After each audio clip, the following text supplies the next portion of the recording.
Hello and welcome to Spotlight on Sparks. I'm your host, Adam Mayberry. I want to start this show with a question to you, our viewers. Have you done all you can to protect your family from fire? Can you calculate how much defensible space you need around your home? Do you have an evacuation plan? Would you know how to rebuild? Would you know how to recover? If you've answered no to any of these questions, you can learn some answers on this Spotlight on Sparks. Who could forget the Collin Ranch fire on November 19, 2011? The blaze burned across our TV screens and our hearts. Before it was contained, it would cover 2,000 acres and claim 29 homes. Still raw, residents found themselves watching and worried just 2 months later. The Washoe Drive fire flared to life in January of 2012. This time, some 2,000 people faced evacuation orders as hundreds of firefighters fought to save lives and property. Each of these fires is a warning, a wake-up call. Next time, it could be any one of us. That's why the Sparks Fire Department wants to make sure you know what you need to know about living with fire. No agency can handle some of these large-scale emergencies by themselves. They have to be very dependent upon their neighbors and friends, if you will. Other jurisdictional fire departments, a lot of times we're very reliant upon health services, animal control services, law enforcement, and many other agencies to manage these large-scale events. In fact, there's a long-standing system of mutual aid in place among fire agencies. Generally, a call for help goes first to the neighboring fire department. If an emergency is a disaster, the call for help escalates up through regional and state government, and for the worst events of all the way up to the federal level. What we would do if we had a large-scale incident here, a fire incident, if you will, we would call on our local partners throughout the region as well as throughout the state, also some federal resources. We would call the Bureau of Land Management.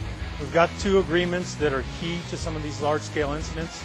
The Nevada Master Mutual Aid Agreement, whereby we would contact DEM and they would acquire a lot of resources through that agreement to come provide us assistance, as well as the Lake Tahoe Regional Fire Chiefs Association Agreement, whereby we would be able to acquire a number of the partners on both the Nevada and the California side of Lake Tahoe. The danger that's top of mind for many is wild brush fires. Yeah, the biggest thing, if we're talking wildland-urban interface, and especially in the hillsides east of the city of Sparks, would be to ensure that you've got a defensible space. Living with Fire is an excellent program. Go online, find Living with Fire, and it will tell you about what an appropriate defensible space is for your house and some of those preventative measures that you can take to prepare yourself for a wildland fire. Also be prepared to evacuate. Make sure that you've got your medications in a place where you can easily gather those and take those with you. Those personal belongings that are near and dear to you, whether it's photographs, nowadays they're hard drives with digital photography on them. Also, pets, animals, and any belongings that maybe have been passed down to you that are cherished, those family memorabilia type of items. So my recommendation would be go to Living with Fire, look at that website, and there's a lot of great resources there. Some of the more common fires everywhere are cooking fires, but believe it or not, we've got a lot of fires that are started by juveniles. Talk to your kids, talk to them about the importance of fire and the damage that fire can do. We really are seeing an increase in juvenile fire setters in our community. The other thing I also want to talk about is Project Safe. We've got a program that, for free, will put smoke detectors in your house. Number 1 cause of fire deaths is smoke inhalation, not the fire itself.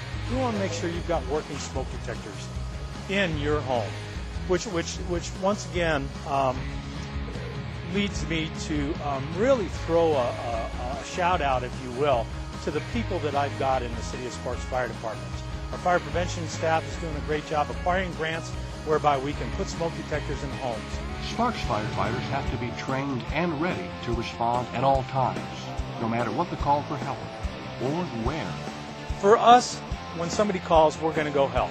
I contact our city manager, let him know that we've got a significant event outside our jurisdiction, and then what we do is we start mobilizing those resources and send people to help. We've been all over the country. We helped during Hurricane Katrina. down in New Orleans. We've gone to California many times. We've also helped our neighboring jurisdictions here as well. Lyon County, Carson City, City of Reno, Truckee Meadows Fire Protection District, as well as a lot of the federal partners on the federal lands here in the state of Nevada. Fighting fire is everyone's concern. We urge you to visit livingwithfire.com. In any disaster event, your goal is to be self-sufficient. That's without electricity, running water, or gas for a full 72 hours. Is your family ready? Once again, that website is livingwithfire.info. Knowing what to do in an emergency is important, not just for you, but also for your fire department's first responders. Training is the key to quick reflexes and fast response time, so our city fire department practices difficult drills routinely. Sparks recently hosted regional fire crews in a hazmat drill. The scenario consisted of a special event in Victorian Square when a drug lab is discovered in a hotel room at the Silver Club. And this is the closest to the real world that we can get, and it's important to be able to have the guys look at things differently from not a fixed facility, not a predictable type of environment. This actually puts all the single-step tools together to go into an unknown situation, mimicking an active hotel, and go in and actually have a hazardous materials incident. Not only have to go in and identify what the problem is, but perform some rescues. Today is a situation that we have Saturday of the Rib Cook-Off. Obviously it's August or the 1st of September, Labor Day weekend. So all of downtown area is very populated. We have a special event. We have a lot of vendors, and this is a big economic draw for the city of Sparks. The scenario is that we have a fully occupied hotel structure, and some of the residents inside the hotel start complaining of nausea, vomiting, shortness of breath, burning sensation when they breathe, burning in their eyes and in their nose and throat. So most of them self-evacuated. The staff of the hotel tried to evacuate everybody, but got to the point where this burning sensation was too much, so they think they got everybody out. The scenario that we have set up is that our first engine company gets on scene and touches bases with the manager, and they realize that this is way beyond what just us as the engine company or a fire department can handle. So they ramp up the hazmat team to a level 2 hazmat, get all resources in the valley responding, so we can come and actually figure out what the problem is. The first in crew comes in, they get some intelligence or get some feed that there's somebody inside that is calling them on a cell phone that has been overcome by the sensation of the burning and unable to breathe, and he's still talking on his cell phone, but he can't mobilate or move to the outside of the building. So we have to do a rapid rescue on the front side. So we go in and do a rescue, and then go ahead and come out. Then we simulate that we have a chemical lab set up inside. So now we need to go in and do not only figuring out where the problem is, but what the problem is. And there's various different steps to do that, and different levels of chemical clothing that we use. The first steps are done in just regular fire clothing, turnouts, and a breathing apparatus or SCBA, so that they're not breathing any of the bad chemicals. The majority of the hazardous materials incidents that we go on can be dealt with in such a manner. But there are a few chemicals that will really affect and go right through the suits. And that's when we have to use a fully encapsulated vapor protective level A suit. It's extremely important that we train together with the City of Reno. We do it at least once a month, and that cooperative effort in a small valley or county as Washoe County, we need to try to share those resources. And we've been sharing those resources on the hazmat team for many years. The training is imperative that we get that common line of communication, that comfort level with people that we only see once or twice a month. When we get called to respond as a hazmat team, that's not the time to shake hands and get to know one another.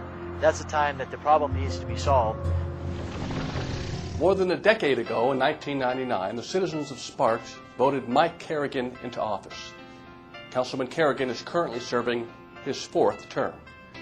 So it should be no surprise to voters that Mr. Kerrigan is now the city's longest-serving councilman. I recently met up with the councilman at Golden Eagle Regional Park in Ward 4 to reminisce about the past and ask about his vision for our city's future. Councilman Kerrigan, tell us how you became involved with Sparks politics. Well, I had retired out of the Navy, and I was living in Sparks. We decided to stay in Sparks. And the city councilwoman that was a Ward 4 representative decided not to run again. So I was complaining at the dinner table. I said to my wife, you know, I hope somebody good decides to run for office. And she got tired of hearing me complaining, and she said, well, why don't you run? It was a 1999 election. There were something like 7 people in the primary. I was the longest shot of all, I think, of everybody, because nobody had ever heard of me, and I ended up winning the election by 40 votes or something like that.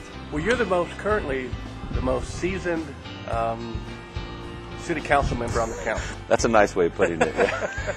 You've been there longer than anybody. I feel like I'm a good steak or something, you know. Well, how have you seen the city change over the last decade?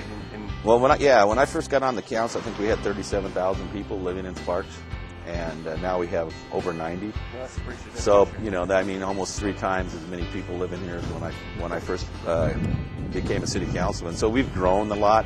I think the biggest change I've seen, and this is something that the city council should be proud of, you know, up until, you know, recently, we were always considered kind of the bedroom community of Reno. We've always lived in the shadow of Reno, where people lived in Sparks, and then we had to go to work in Reno, go shopping in Reno, do our entertaining in Reno.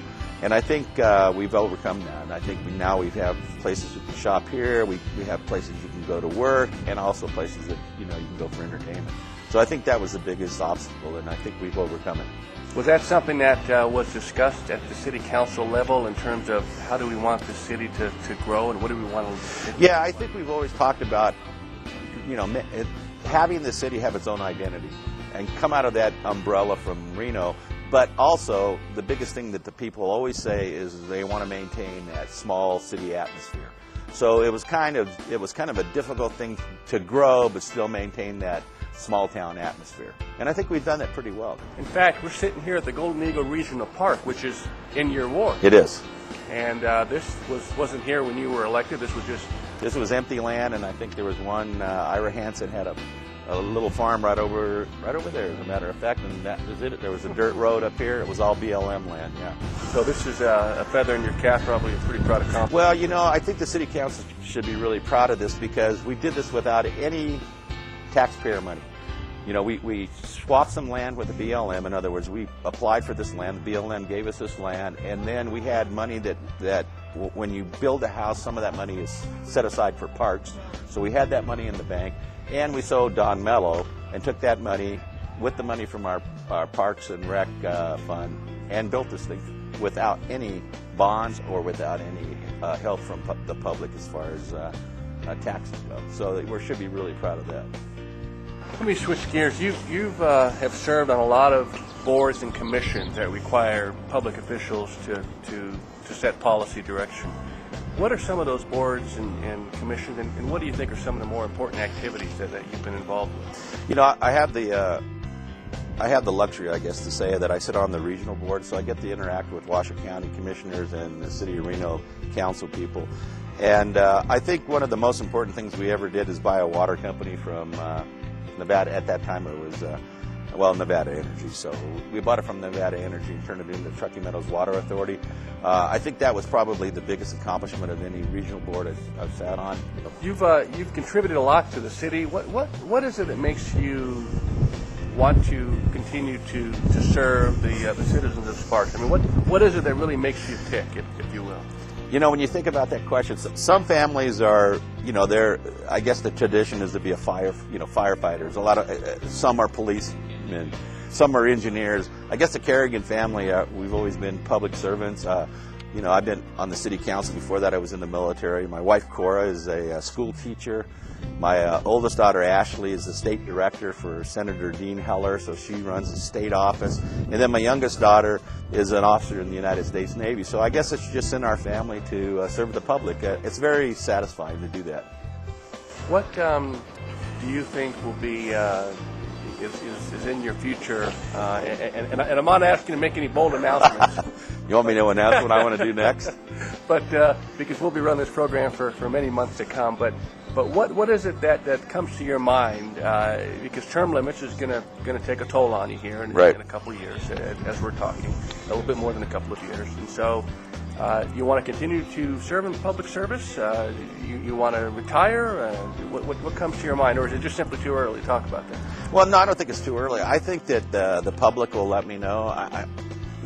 They're my bosses, and if something comes up in the next, I have about 2.5 more years on the city council, and if something comes up in 2.5 years and somebody gives me a call and says, hey, we really want you to do this, I'll probably look at it.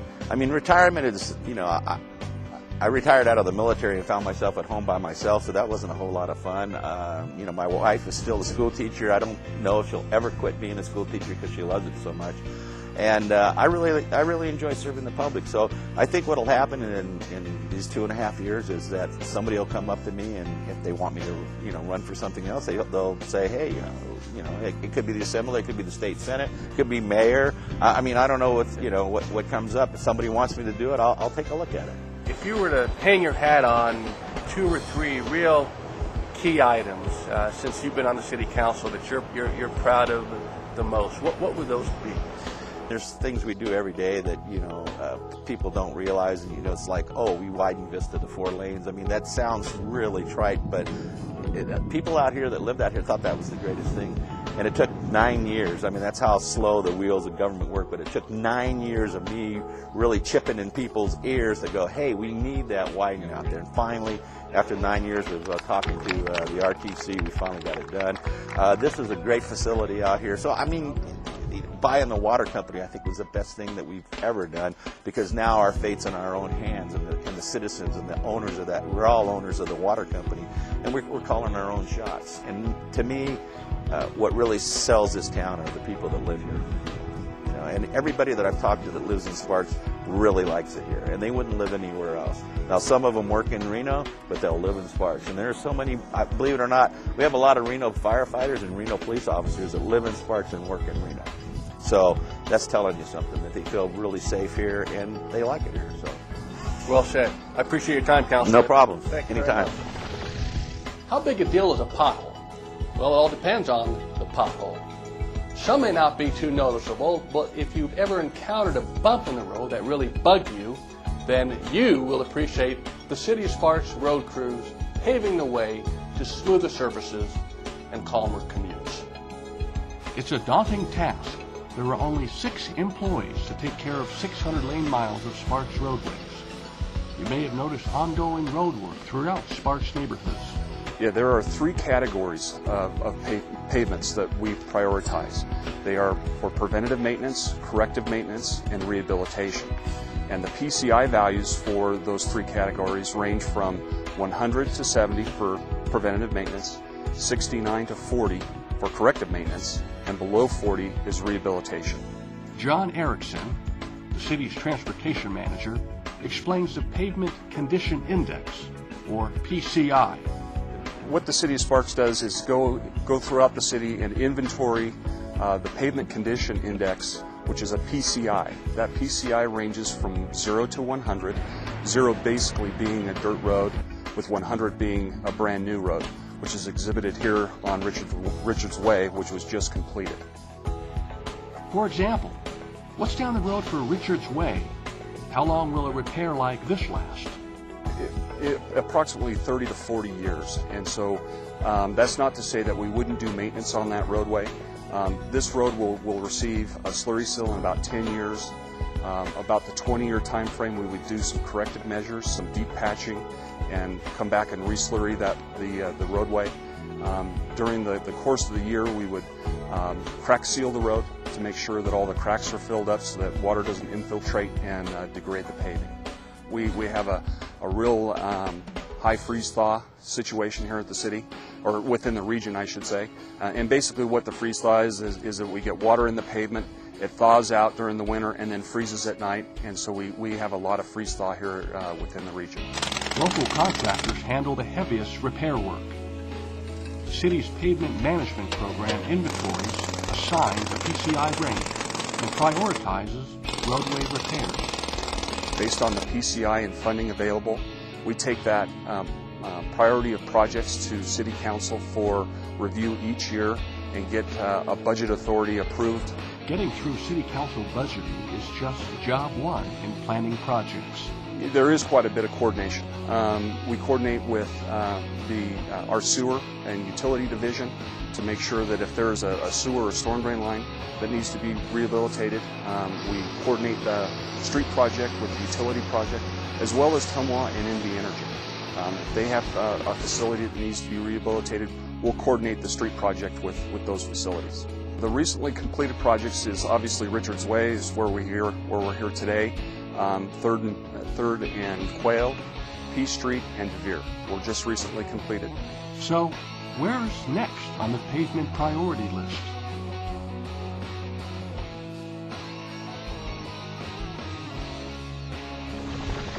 Do you own commercial property in Sparks? You want to sell it, maybe clean it up a bit first? Well, if so, then you need to know about new federal funding that may be able to help you. To find out if you qualify, contact the City of Sparks and ask about the Brownfields program. Now here's how it works. We have a drill rig here today, and we are taking soil and groundwater samples, and we will take those samples to the lab to verify that there either is contamination or there's not contamination. We are looking for petroleum and hazardous materials. The property owner, this is a program at no cost at all to the property owner. We received a grant from the EPA to help and assist property owners to get Phase 1 and Phase 2 environmental assessments done on their property. The properties are generally located in the redevelopment district. They're properties that have had past use.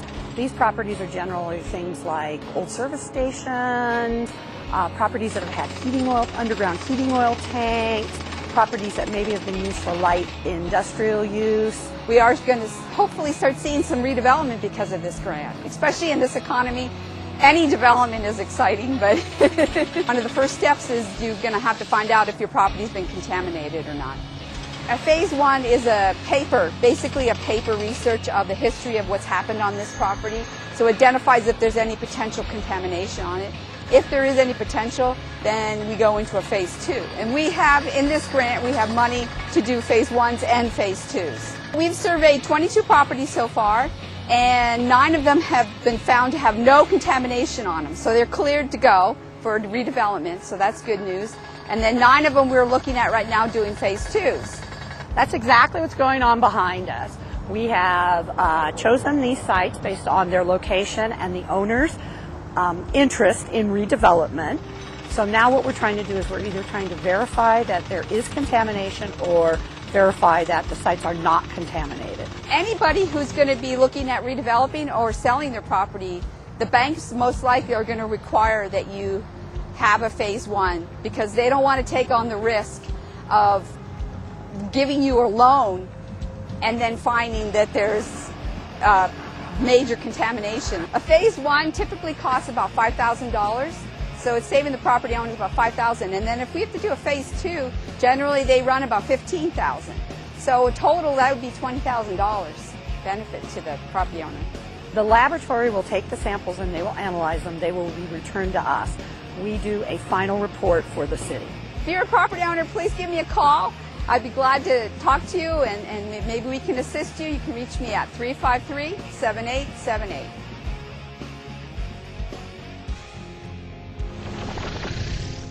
When most of us think about a fire department, we think of the men and women riding on the big red trucks. But there's a lot more to running a fire department than just operations. There's actually 4 departments in the Sparks Fire Department: operations, administration, prevention, and training. The man in charge of keeping all of Sparks Fire running is Sparks Fire Department Chief Andy Flock. Our Spotlight on Sparks cameras caught the chief on the job and asked him about his years of service and his goals.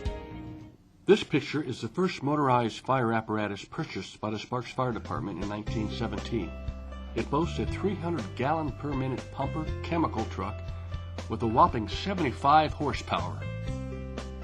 Today's pumper trucks are a far cry from those early days that are reflected on the faces of the fire chiefs. fire chiefs in the city of Sparks have all come from inside the organization. There's a wonderful photo, or it's actually a portrait or picture, if you will, in our lobby at Fire Station 1, and it's representative of over 60 years of fire chiefs. And all of them have come through the ranks and have had the fortunate opportunity to become fire chief within this excellent organization.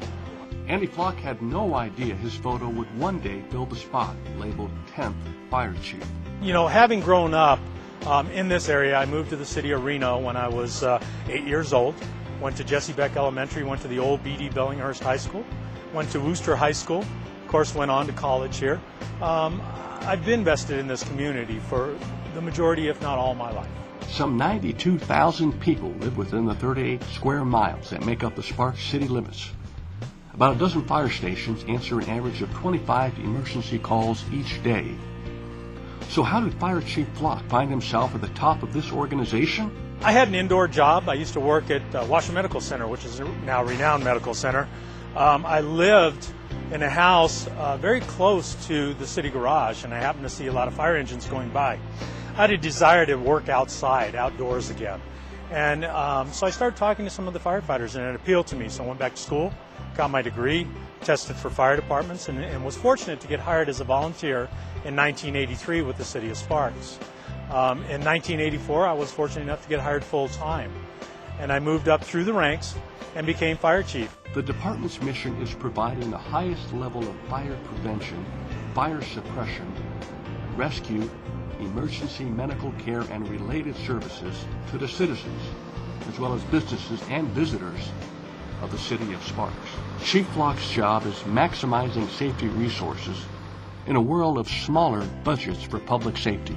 A lot of what I do, we are trying to continue to maintain at the current staffing levels that we have, as well as continue to provide excellent equipment for our personnel to use. In difficult times, obviously, we've had to cut budgets on both the personnel side and the equipment side. This piece of apparatus behind me, this regional, this hazardous materials vehicle, was actually acquired through a grant. I've got a staff of 90 people. We used to have 117. Due to the economic downturn, we're down to 90 people. 87 of those are sworn people. Includes my fire suppression staff, as well as my fire prevention officers. As we've seen a loss of personnel within our organization, these guys have stepped up and taken on more, and they continue to do more and more and more. And I'm very proud of the people within the Sparks Fire Department, and I want you to know that these are some quality people in our organization. Chief Flock is the first to point out that great service comes from a great staff, no matter the size. We decided to reduce the staffing levels on all our fire apparatus from 4 personnel to 3. And what that did, that allowed us to keep our stations open. Every station is staffed. And what we want to do is we want to provide service to all the incidents that we go on. And a rapid response is really key to a lot of those incidents. Getting there fast to change an outcome. What I like to tell people is, how long can you hold your breath? We try to get there as quickly as we can, provide those interventions that's going to save a life. If history repeats itself at Sparks, then one day, one of these firefighters will climb the ranks and fill the 11th spot on the wall in the Hall of Fire Chiefs. We close this installment of Spotlight on Sparks with the Mayor and City Council honoring U.S. Olympian Jake Dalton. Jake was one of the 5 members of the U.S. men's gymnastics team at the London Olympics. Jake, who is from Sparks, represented his nation with grace and dignity. We are proud of our hometown hero. Well, we're just about out of time, and that does it for another installment of Spotlight on Sparks. It's happening here. We hope you enjoyed meeting some of the city staff working for you, and we urge you to visit livingwithfire.info, because the information there saves lives and because it takes a community to survive a wildfire. Please be safe. I'm Adam Mayberry. Thanks for watching.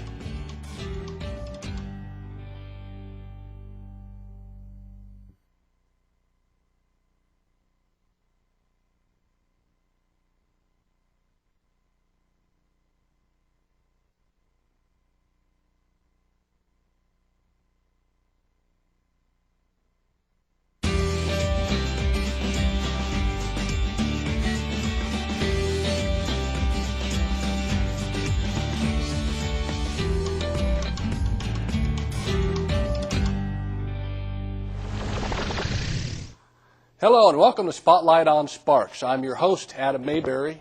Today we take you on a tour of the city's Parks and Recreation Department, beginning with a look at the top 5 most popular parks in the entire city. 3, 2, 1.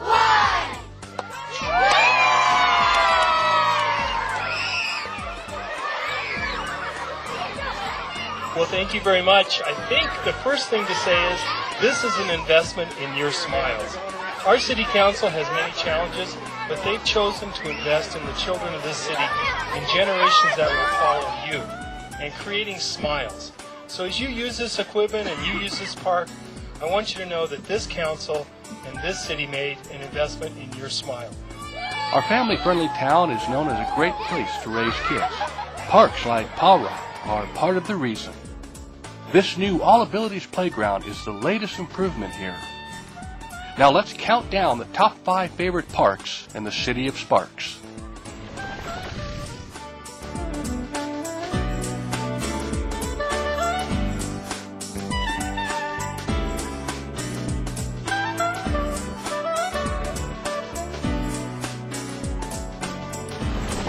Our visit with the city's Parks and Recreation Department continues with a look at the most popular sports facilities. Softball is one of our largest programs. The addition of Golden Eagle Regional Park has been huge for our community. We host tournaments from February through November. So other than the months of December, really, we have tournaments going out there all the time. The economic impact to our community has just been huge with the number of teams that come in from out of town. I mean, we have teams come in from Alaska and Florida and New York and from everywhere across the country. Our aquatics program, this facility's been here, I believe, since 1983.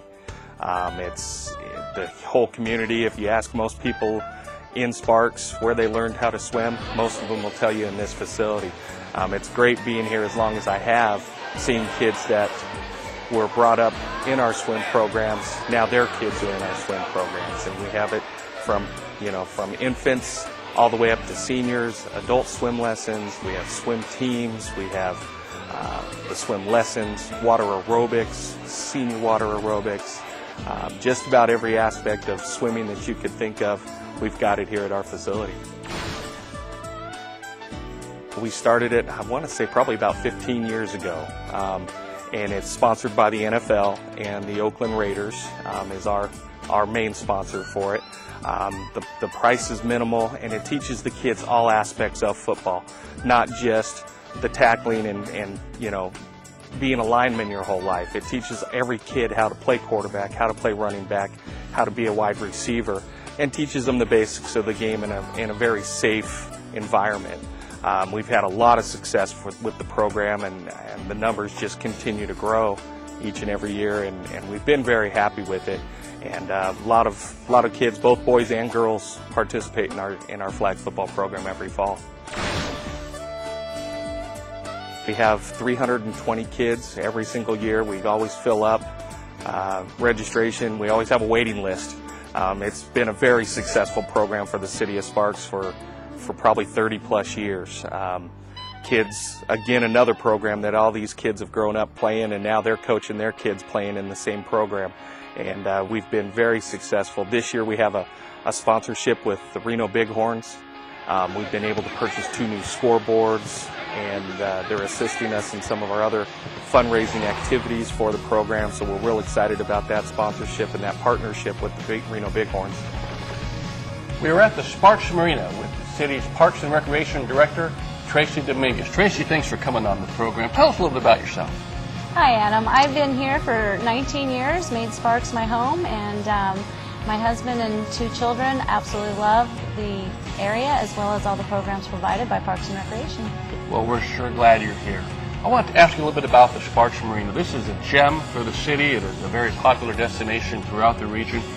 We just made some improvements here. Tell us a little bit about those improvements. Sure. The recent improvements have been in an effort to recruit more event producers to our area. The improvements include more spectator area for watercraft events, as well as more turf area for booths and vendors, as well as complementing the 2-mile path that goes around the lake.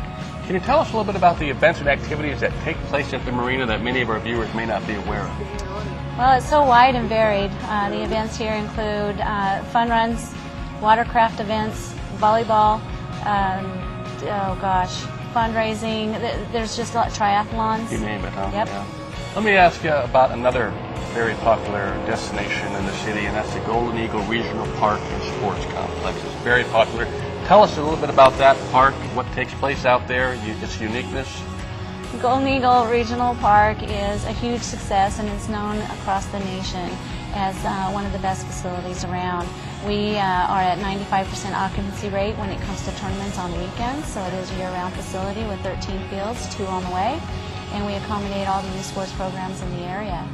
Do you have any future plans for that facility? Future plans, we're trying to get the public input right now, but possibilities are more turf fields without lights, for example, because we just need more daytime practice, and we need trails and possibly a dog park. I know there's a restaurant out there as well, so it is very popular indeed. Let me ask you a little bit about what the city is doing to earn its branding as a place where there's always something going on in terms of all the special events. That's what makes Sparks unique. What can you tell us about your role? Well, our role as a Parks and Recreation Department is very big. We just hired Francine Burge, who is a supervisor of special events, and our goal is to recruit versus produce. That's our biggest shift right now. I'm always amazed at how many recreational activities and events and things you have going on in your department, the volunteers you have, the staff, the dedicated staff that supports your efforts. It's an amazing feat. Tell us what some of the unique programs are and where people can find more information about those events and activities. We have very well established programs. We have Leisure Without Limits for people with disabilities, which is real key, I think, to our community. We have senior programming as well as Dig It volleyball program that people might not be aware of for the girls in our community, as well as Just for Kids, which is soccer for little kids. Where can they get more information? More information is always available at sparksrec.com. Yeah. Tracy, thank you so much for your service and for coming on the program. Thank you, Adam. It's certainly all happening here at the Parks Department. Now let's check out the hangouts. City community centers offer fun for everyone in Sparks. At the Larry D. Johnson Community Center, we have a variety of activities. The facility is home to the club, which is a teen center for middle and high school kids. It's run by the Boys and Girls Club together with the City of Sparks upstairs here, and there's all kinds of activities for middle and high school kids there. We have other classes that come through the facility, art classes, reservable rooms for meetings on the weekends. We have traffic school in here, and just other kinds of different things that community classes that. For this facility, right now we offer a yoga class, we have art class, we have in the summertime we have a playground program that operates out in our playground here. Anybody can come to go to the club. You have to be a member of the Boys and Girls Club, which is at low or no cost, and it's an annual membership rate, and you can drop in anytime after that. Golden Eagle it's a gem. It's one of the nicest complexes in the entire United States. One of the players, Brett Helmer, that plays on the USA national team, has played at our complex twice, and he's played everywhere you could think of, even at the National Stadium for ASA, and he considers Golden Eagle the nicest complex he's ever played at. By now, you know of all the sports, parks, and community centers to visit. But did you know that the Sparks Parks Department can also take care of the children and seniors in your family? Sparks makes family care affordable.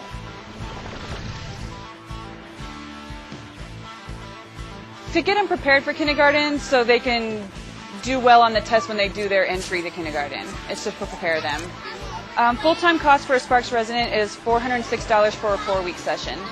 In the morning, what they do is they have a free time till 9 o'clock, and then they do have centers that they go to each day, and then they'll go and do art stuff. They'll do whatever the theme of the week is. And it also involves different letters of each week, and that's what they focus on. They do the lunch and nap, and then in the afternoon they do they do the centers again, and then they'll do arts and crafts stuff in the afternoon. And then in the summertime we do the field trips during the day.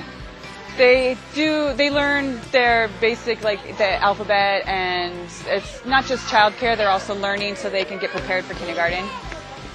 It's all City of Sparks employees, and we are licensed through Washoe County Social Services, so all of them are CPR and first aid certified. We offer a Kid Connection program before and after school at several elementary schools in Sparks. Generally about 2 hours before school starts in the morning and about 3 hours in the after school. For kids, it's a place for the kids to come get some homework done, do some recreation activities, play with their friends. It's great for the parents. It provides opportunity for working parents to have a place for their kids to go. It's directly, in the multipurpose room or at the schools, so it's convenient for the parents. It runs on all school days, and we accommodate early out on Wednesdays and during conference weeks. We're at Jesse Hall, and the parents of the kids, that attend this elementary school are here. We have 14 elementary schools in Sparks that we are at, so it's a good majority of the schools in Sparks. On a daily basis, we have somewhere in the neighborhood of about 500 families at any given time in Sparks. That's a combined number at all of our schools. The cost for the before school program, we have two rates. An early payment discounted rate is $5 a day for before school, and it's $8.75 per day for after school. And then there's the regular rates are more expensive. The after school is $12.25 a day, and the before school is $7 a day. The staff are hired through the city Parks and Recreation Department. Most of the staff are high school and college students. And then we do, different staff trainings throughout the year with regard to child abuse training, CPR training, things of that nature. So the day is kind of broken out into different segments with different activities planned, including, of course, homework.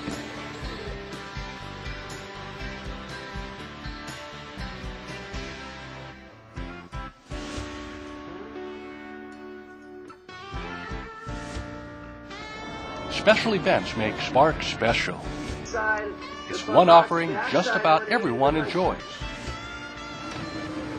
It's part of the Parks and Recreation Department's job to recruit all those events, drawing the food, festivals, and fun that make Sparks a tourist destination.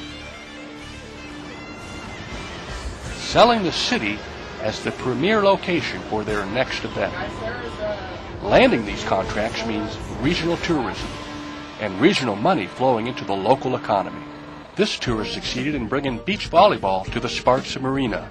We only do 7 tour stops a year, and this is the HydroTurf IJSBA National Tour, so it's kind of a big deal to bring it to a city like Sparks, Nevada. We're happy to be here, and I got to tell you, the Sparks Marine Park, this is an incredible facility here. This Marina Park is a great place to hang out, wonderful facility for racing, and everybody here has been really good to us and been a lot of help. Every new event the city signs is good for the city's brand. It's happening here. But it's a great thing for families to get out here and enjoy what they're doing. And Sparks has come a long way over the years, and I really enjoy what they've done. This is actually the first time I've been to the marina, and I'm very pleased with it. I think it would be an experience that I would come back and do again. Maybe do some water sports or hang out on the beach. Good for the local economy and good fun for our families. I had the opportunity to sit down and chat with Councilman Ron Schmidt. Councilman Schmidt is one of the longest serving members of the Sparks City Council today. You are originally from a small town in Georgia. What brought you to the city of Sparks to live and to serve? Well, as you said, I was born in a small town in Georgia. I lived there for a total of 2 weeks before I moved to Florida. My family moved to Florida. And my father's lived all over the country. We moved all over the country. He was in the military, so we moved around. In 1996, I closed up my business in Southern California, and it was time to follow our dreams, take my family, my wife and 2 children up north to northern Nevada. And Reno and Lake Tahoe is where I've always wanted to live in my adult life. I love it in northern Nevada. And so I moved to Sparks. In 1996, we moved up here in Sparks and enjoyed it ever since then. And you are formerly a small business owner. Yeah. Can you tell us a little bit about your Formerly, and business? still am. I've owned several construction companies since 1984. I opened my first construction business in Southern California. Today, I'm an independent business consultant. I work with companies in financial consulting for their business. Now, for more than a decade, you've been serving on the Sparks City Council. Correct. It's 12 years now. 12 years. What can you tell us in those 12 years that have been some of your key accomplishments? Well, boy, that's a great question, Adam. There's two things that I can point to that I really have very proud of. The day that I came into office in 2001, our ending fund balance in the city of Sparks was about $300,000. And that sounds like a lot of money, but for a $30 million business to have $300,000 in the bank, couldn't even make payroll without all of our revenues coming in. We had to have line of credits to go ahead and pay our bills because the cash flow just wasn't there. Sat down and looked at that immediately, said this is not a good business strategy. And over the course of the last 12 years, have been able to institute financial policies for the city of Sparks. So today we have one of the highest percentage healthiest fund balances in the entire state of Nevada. We exceed our state mandated limits for that.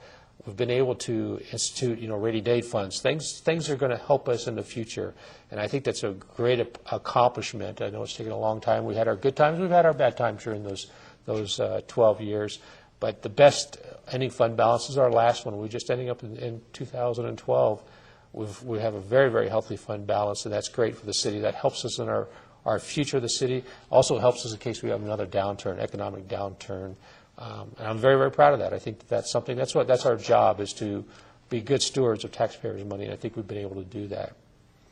The second that I think is a great accomplishment it will be a lifelong tribute to the city of Sparks, and I think that's the Legends Shopping Center. I think the shopping center is a timeless center. It has some wonderful, over $20 million worth of artwork inside the shopping center. And it's a place people go for our community to meet and greet. It's now a place to stop on the freeway for people. So, yeah, I know where Sparks is at. Sparks is on the map, Shields Sporting Goods Store, and the Legends Shopping Center. When that is finished in 10 years or so, that's going to be a timeless piece for the city of Sparks to be proud of. Indeed, it certainly has become an attraction, and will be even more so as it completely builds itself out. What would you want people to know about the city of Sparks that may not live in the city but live in the region or live outside our borders? I think some of the things I want people to know is that we are a great city to live, a great community. We have a great quality of life here. Has stable government. We have a very good business environment for business to come here. We have a great family, park and rec system. Granted, we're struggling to go ahead and keep up with all that, but at the same time, I think when it comes to a place for cities to live, to raise a family, to be a good, productive in business and human being, the city of Sparks is a great place. Now, you have a couple years left in your final term due to term limits. Yes, sir. What do you see for the future of our city 10, 20 years out? Well, I think that the city of Sparks, nothing but best things. I don't see things that are on the horizon that could be hiccups. We pay close attention to the financial stability of the city. We're going to continue trying to grow our business sector, continue trying to grow our tax base, continue looking out into the future. In fact, this year we're going to institute 3 years ahead financial look-aheads instead of 2 years, so we can continue that going on. Borrowing any major economic downturn or problems within the structure of the state of Nevada that could hurt us, I see the city of Sparks only continuing to prosper, and the business here continuing to prosper, and the people continuing to prosper. I think it's the future for the city of Sparks is as bright as it has ever been. Still, we have to pay attention to our problems that we have from the outside economics that could cause us issues. But I think we still have all reasons to believe that 20 years from now, the city will still continue to be great and still have great things for its citizens. Now, in addition to serving on the city council, you also serve on some very important commissions and boards for the city of Sparks. What is one of the more important boards that you serve on, and some of your contributions? Can you tell us about that? Sure, Adam. And one of them is that you've been a great help with me for the last 4 years that we've been working together in the tourism and marketing. I can't say enough about how important that commission is to reach out to the special events community, to reach out all across Sparks and Nevada, as well as the entire country, for special events to come in and help generate the importation of tax dollars into our community. Every time somebody comes here and spends money, they're paying sales taxes and other taxes, car rental taxes and things that can help and support our community. It's very important to support our businesses downtown. And I think that committee, we have a very, very tight budget. I think we had spent $150,000 last year in bringing in events, sponsoring events, expansion of events. We get a great return on that investment. And you've been such instrumental in helping us out to create the Citizens Advisory Committee, the BLT, business leadership team that's been able to help us out with that. And I see that committee continue going and prospering. And obviously, again, we have economic issues to deal with, but I think we can continue. Well, let me just say I appreciate the compliments, but you certainly give us the policy direction to make that happen. So back at you. Thank you for the support. All the people, the citizens across the community that are involved in that. When we have events like Hot Dogs Nights and the Rib Cook-Off and some of the other beach volleyball festivals and the things we do inside the city, that's people working together to help create an environment that's good. And all of our citizens get to participate in those things, and that's very important. And you're spearheading largely the city's branding efforts, and that's all part of the brand, as the city's chairman of the city's Tourism and Marketing Committee. And why is the branding so important for the city, whether it's economic development or special events, or are they interchanged? Well, no, they're very compatible with each other. They're entwined in each other, and our slogan of the city, "It's happening here," for the city of Sparks, a new design, that is just so important because it gives us that goal to reach for. If somebody says, well, it's happening in the city of Sparks, well, obviously we have nights and weekends and things, but there's nothing happening in the city of Sparks. But our goal is to have 200 events days in the city. Our goal, our bar that we've set for ourselves, is to have a vibrant city with lots of special events for our citizens and helping with the tax importation. All those things are very, very important. Our branding is trying to determine who we want to be and how we're going to get there. And I think it's been very successful. It's been a very successful branding process, and I think we're about ready to sit down and reevaluate everything and come up with a game plan for the next year to 2 years on how we continue increasing that brand recognition. You have a bit of a different perspective than other local elected officials because you have served in the Nevada League of Cities, which is a smaller arm, if you will, of the National League of Cities, which you have also served in an officer capacity. You were awarded the Nevada League of Cities Elected Official of the Year in 2005. What was that like? Adam, it was a great honor to have your peers across the entire state of Nevada vote in a very secret ballot and vote you as elected official for the year for the state of Nevada. That year I was president of the State League that I won that award, and one of the programs that I worked on and I initiated was the connectivity throughout the entire state of Nevada. We sometimes think in northern Nevada that's all that exists is northern Nevada. If you're in southern Nevada, you probably don't really concern too much about northern Nevada. And there's this whole vast land in between called rural Nevada, and we have 24 cities and municipalities across this vast land. And Sparks is only the 5th largest one. The next one drops to Carson City at like 40,000 people. Then after that, our average city in the state of Nevada is like 7,000 to 10,000 people. It's not very, even Elko's, I think, is only 15,000 people. And I embarked on a mission that year that I went to every single council meeting, at least one in every single municipality and government in the state of Nevada, to talk about this connectivity and talk about we all have something in common in the state of Nevada, but we have our own issues. Let's continue talking to one another. Let's continue talking about those issues. And everyone saw that as a great program. And it's still working today that we're working on those issues together. And so I was awarded that award. It was fabulous to do that. Well, you got to be the only individual, at least that I know of, that has probably attended every single council meeting in the state of Nevada at least once in every city. That's pretty remarkable. That's one for the history books. That's what it's when I did it, they said no one's ever done it before. They've never even heard of someone setting a goal like that, because that was my personal goal. And when I was elected president, on my day that I was sworn in, I told everyone in the state of Nevada in the convention that was there that weekend that was my personal goal, that was a goal I set up. Many people felt that that wasn't an attainable goal. It was very difficult, I admit. You drive into Ely for a council meeting, you spend 8 hours on the road for a 1 hour meeting. It was a difficult, but I also learned so much. Councilman Ron Schmidt, thanks for your time and thanks for your service, Adam. most importantly. Appreciate it. Thank you very much. And that's about all we have for this installment of Spotlight on Sparks. We hope you've enjoyed watching the show and learning about all the parks and recreation programs that we have to offer. Until next time, I'm Adam Mayberry. Thanks for watching.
Hello, I'm Adam Mayberry, and thanks for tuning into this installment of Spotlight on Sparks.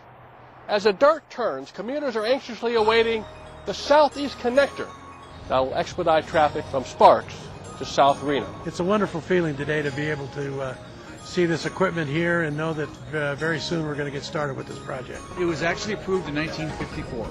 So it's only been 58 years for this project to actually come to where we're going to start building this thing. The Southeast Connector is a new 6-lane arterial. The high-speed road will include 2 new traffic lights at Mariloma Drive and Pembroke Drive. The $200 million arterial starts in Sparks at Gregg Street and Sparks Boulevard. And from there, it runs south for 5.5 miles, ending at South Meadows Parkway and Veterans Parkway.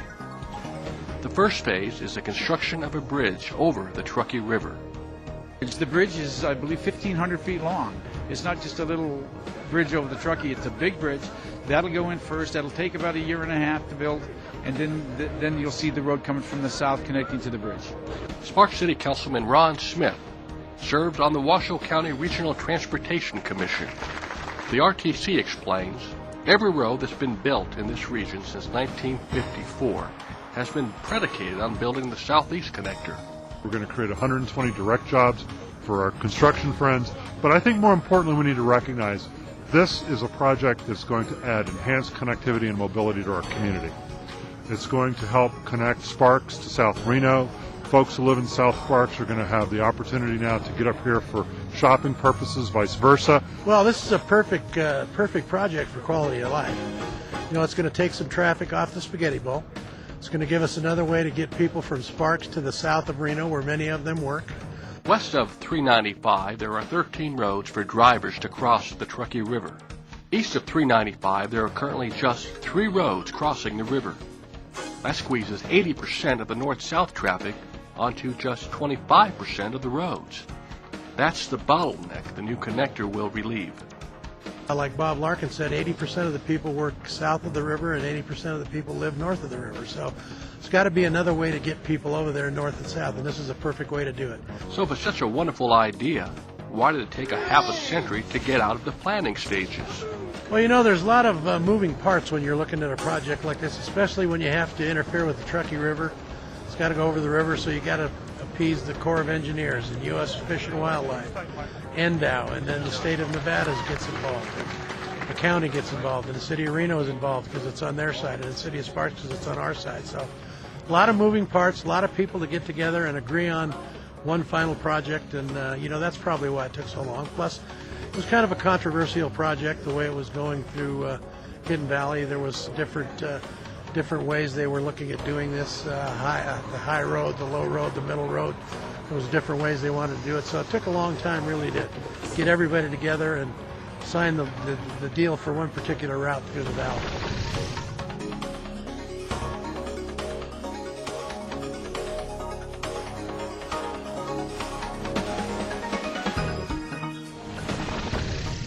Highway design is complicated stuff. Engineers piece together a complicated puzzle of transportation and environmental concerns. Eventually, they come up with a project that meets most of everyone's needs. Respecting the natural environment is a part of every decision along the way. The geeky stuff we're very proud of at RTC is this road project is a model of sustainable highway design. We have gone to great lengths to make sure our footprint in the environment is a safe footprint from the environmental viewpoint. We've got a substantial amount of landscape restoration we're going to be engaged in. We're going to be protecting view sheds. We're going to be looking at wildlife crossings. We're going to be including a multi-use bicycle path. So all of our users of our transportation systems, pedestrians and cyclists, as well as motorists, will be able to use the Southeast Connector. It's been one of my goals to dedicate this bridge and the roadway to the veterans of this area. They already call it Veterans Parkway in the South Reno, so why not call the whole thing Veterans Parkway? That's the plan. When finished, the Southeast Connector will be officially named Veterans Parkway. It will be one of several ways our city honors military service. You may have already noticed banners bearing pictures of those currently serving in the armed forces decorating Victorian Square. That's thanks to the Blue Star Moms. Soon, Veterans Parkway will display plaques The Veterans Bridge in Sparks, that's special. We're going to put plaques up for the people that gave the ultimate sacrifice for us. We're going to honor our veterans in this area. Sparks declared a state of emergency when the National Weather Service predicted the potential of flooding and high winds. City leaders activated emergency response plans well before the storm even hit the valley. We're the bathtub of the valley, actually, so whatever happens upstream has to go through us before it goes down the river canyon. Assistant City Manager Steve Driscoll is one of many city leaders called in to staff the Emergency Operations Center. We actually have one here at City Hall, and it gives us computer systems, and telephone systems, and radio systems, and people dedicated to specific operations. We have an operational component, a planning component, a logistics component, and the fourth one is finance. Always about the money at the end of the day. So our accounting people keep track of everything that happens so that when it's all done, we know what we spent. The team working here focuses on saving lives and property.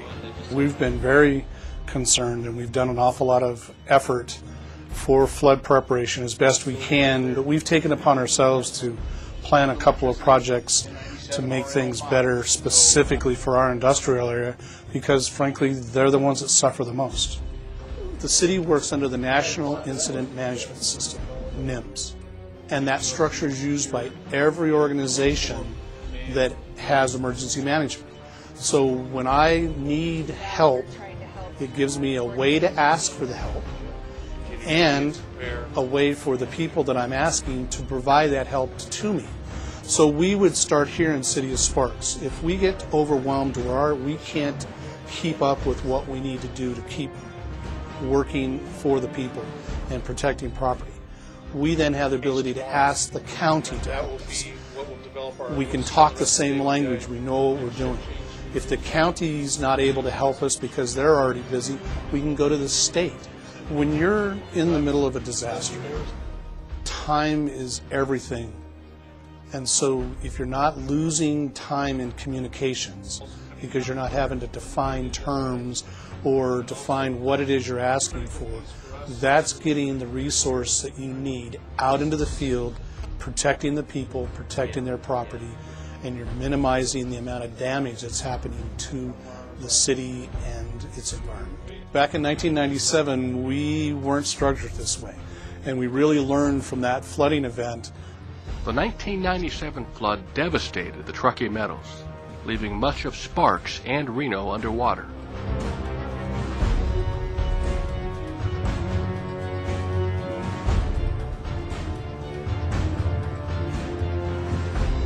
Since then, as part of NIMS, the city has developed a detailed flood response plan. It anticipates problems and strategizes solutions before emergencies strike. One of the main problems we have is as the river rises, water pushes back up the storm drain pipes and pops up in the streets away from the river.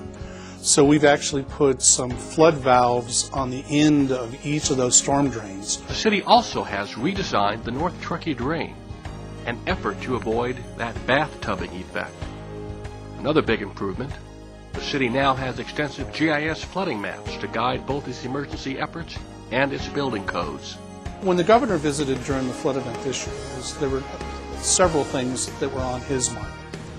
One, since we had declared an emergency, there is the possibility that the state would have to step in, and depending on damage, either the state help us with funding and resources, National Guard helping the sandbagging, or the Highway Patrol helping us with evacuations, those things.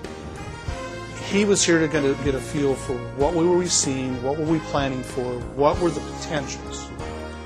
He also was making sure that we were working under the NIMS system, that we were organized in a way and we were following the plans. What it really does, it opens up the door for the city of Sparks to ask for help.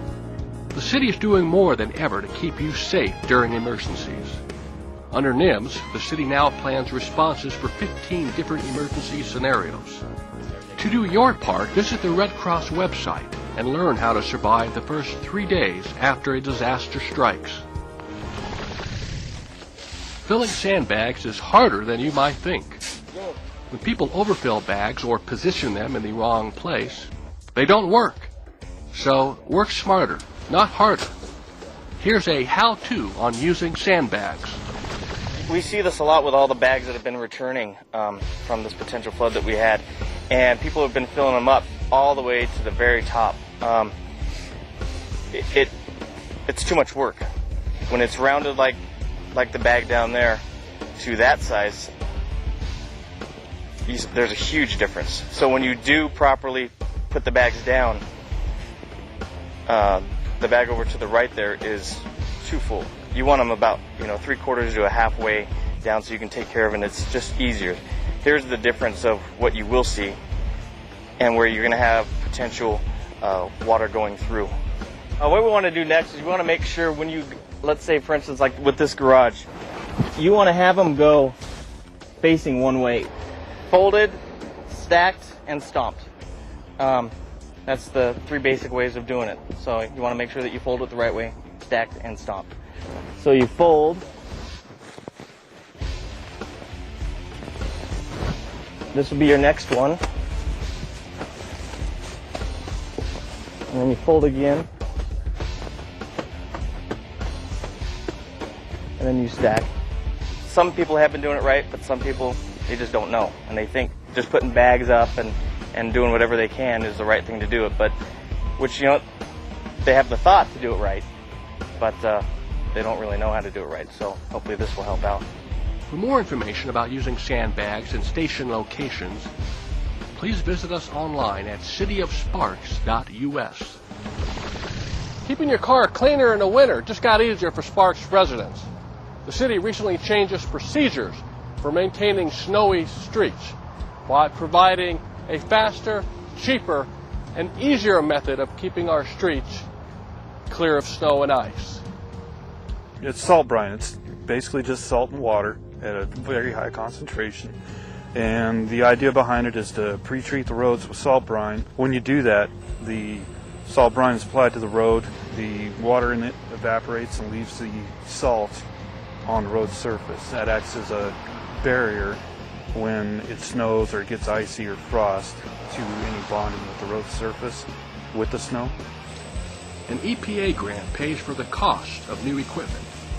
The environmentally friendly brine treatment is a big improvement over the old salt and sand mix. There's a lower cost associated with pre-treating the roads. With salt and sand, you have the mixing of it, and then once you apply it, the EPA mandates that you have it picked up within 1 to 2 weeks. So that means we have to go back out and sweep it up. Salt brine is very cheap to produce. It costs us about maybe 8 cents. I think it's 8 cents a gallon right now that we're making it for. So we go out and apply it, and it's applied to the whole roadway instead of spots like we would when we use salt and sand. But the like I said, the associated cleanup is a lot cheaper because you don't have to clean up salt brine. Once it's applied, there's no more man hours involved in cleaning up the salt brine. So how does the city prioritize which streets get treated first?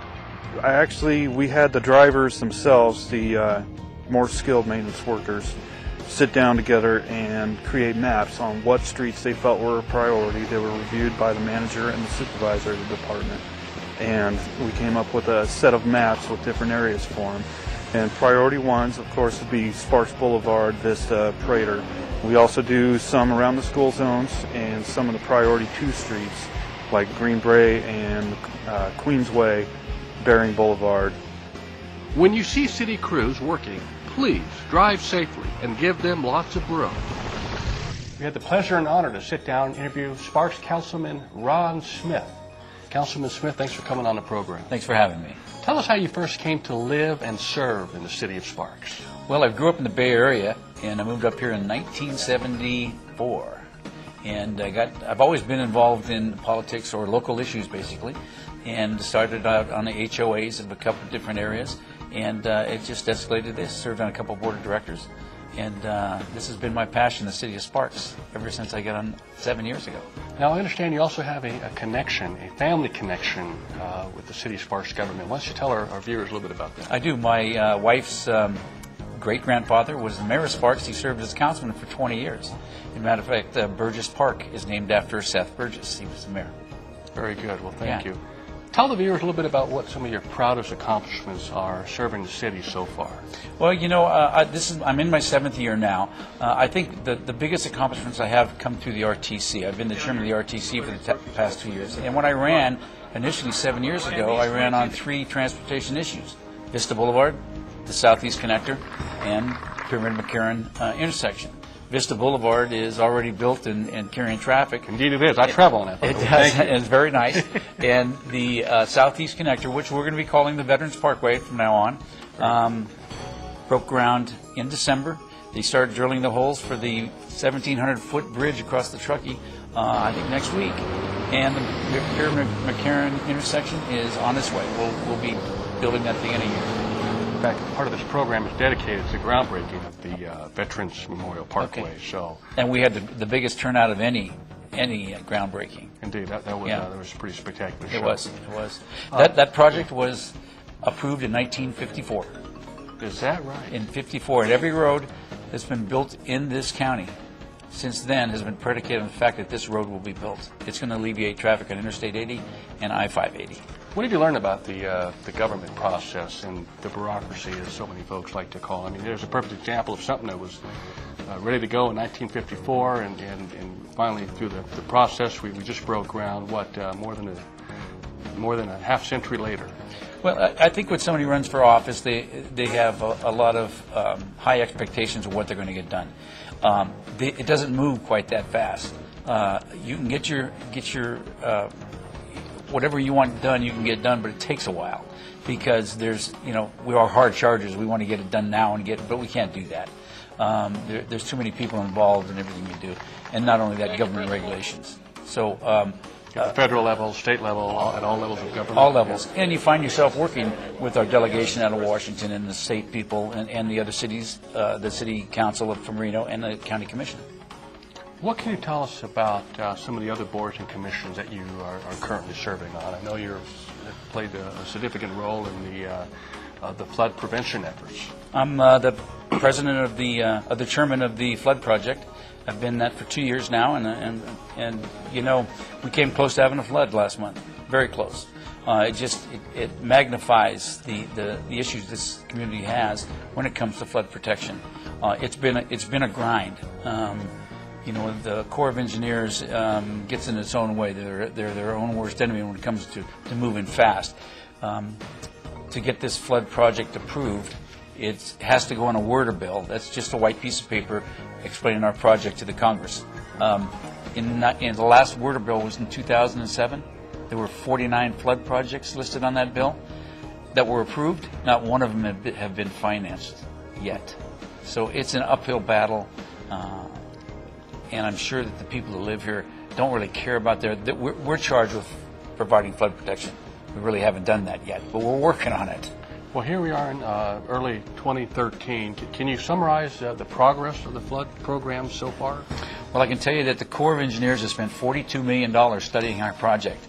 We've spent over $100 million acquiring land, getting things in order so we can do this project. It was called the Living River Plan. It went from $1.6 billion. It's down to about $500 million now, and basically we're going to replace some bridges and provide for the flood basin, raise houses. It's a comprehensive plan to prevent flooding this area. We will never prevent flooding. Even if we had a 500-year flood event, protection, it'll flood eventually. But what you're trying to do essentially is at least minimize it and mitigate it to the best that we can. So. And absolutely. And whenever you do a flood project, you have to protect downstream first because you get the water to flow through Sparks and Reno. You can't just give it to the people downstream. You have to take care of them too. So a lot of our efforts have been downstream. Let me change gears for a moment. Let's talk a little bit about the city. What is it in general that you would tell people about your city? If you may talk with them throughout the state or throughout the region or in other states and other areas of the country, what comes to your mind when you talk about your city? And I tell people this all the time, that I believe that they are in good hands with this council. and the people who work for the city. I'm proud of the people who work in the city, not just the council and the work that we do. We yell and scream and we disagree, but in the end we come to we vote, and then we support each other on that vote. I think that the staff that works for the city supports us completely, and they're the experts.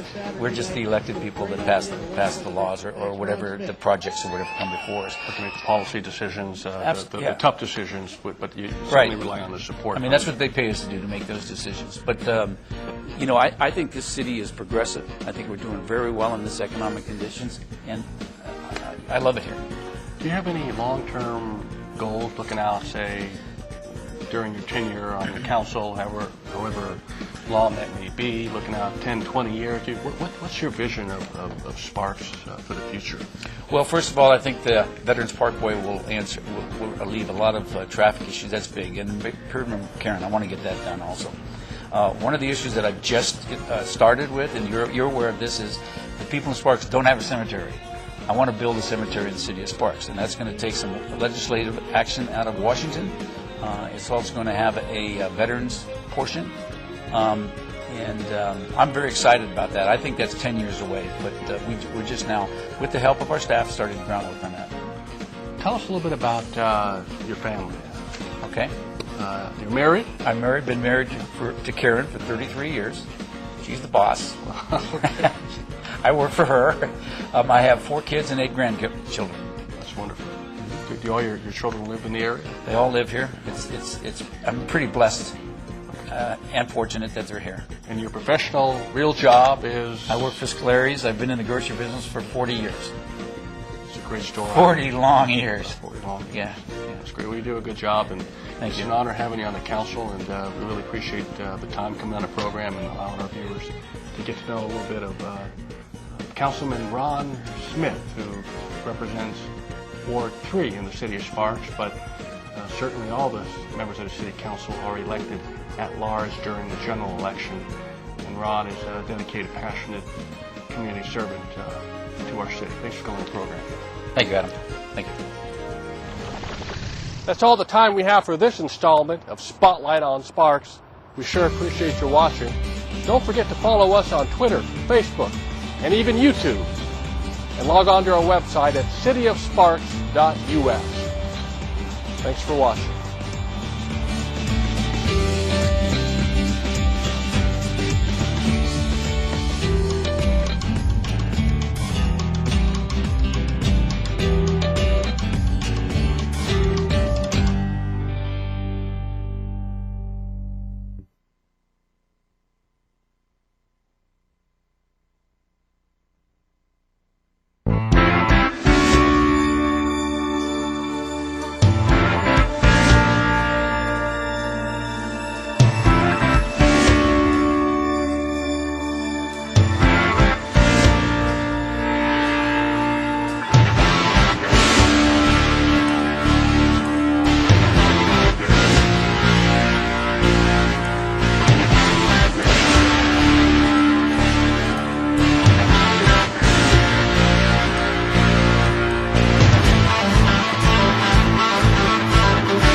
we're good at solving crime.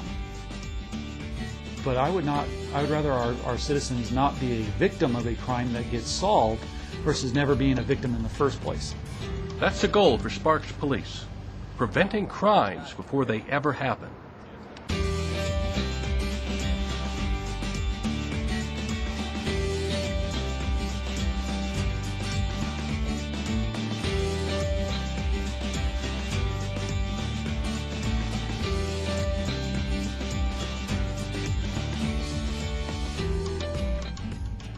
Hello and welcome to Spotlight on Sparks. I'm your host, Adam Mayberry.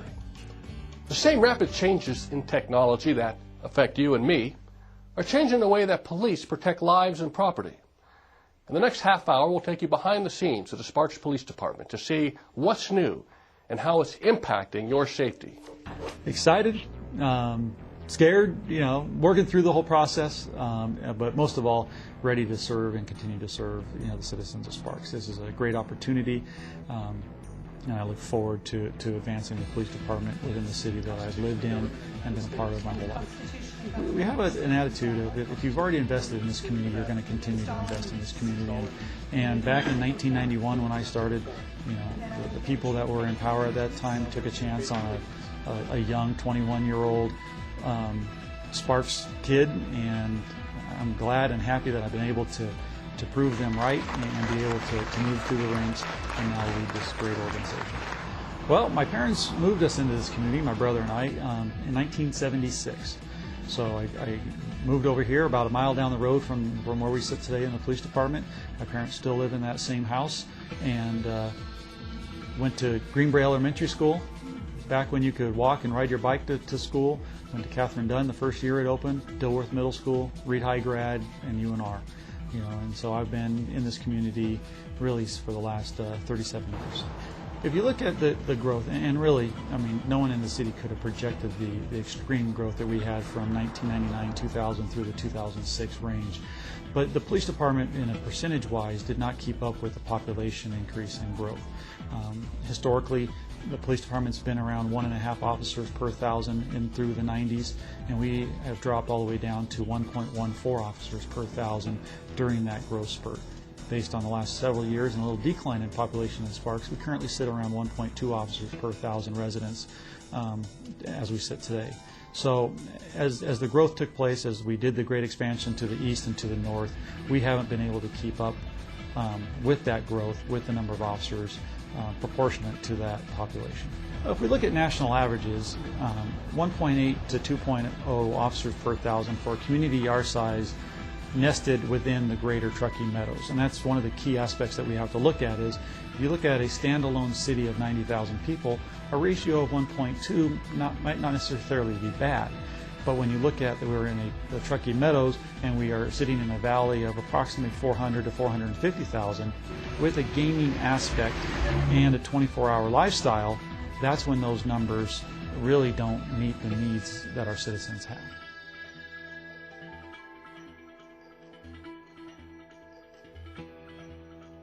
I don't know what he's up to, but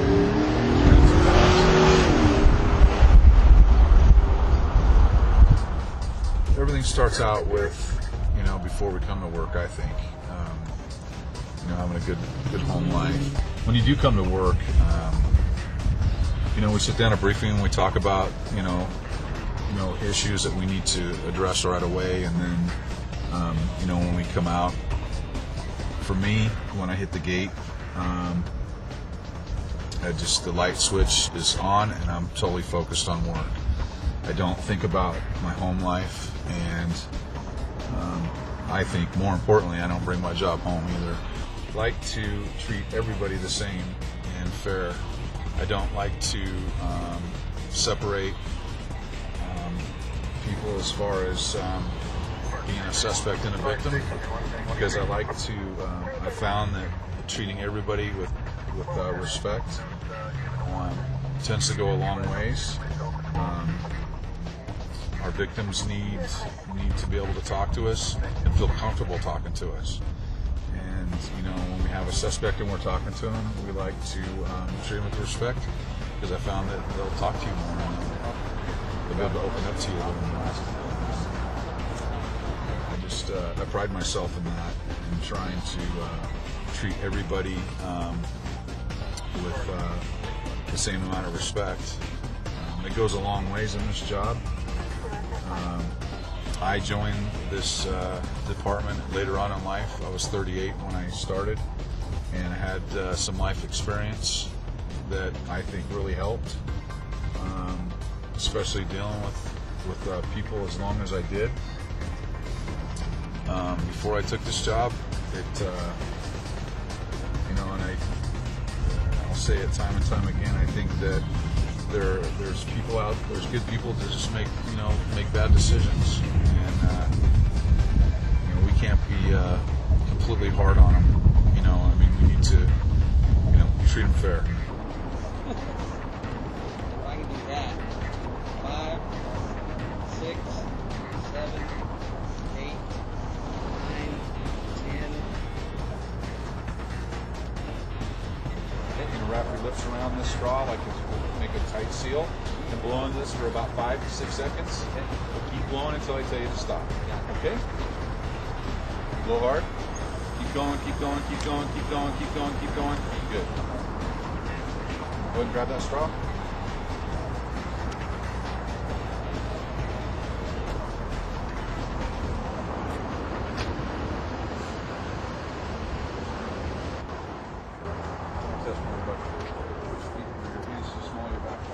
Relax. Spread your feet for me. What did I blow? I'll tell you everything in just a second, okay?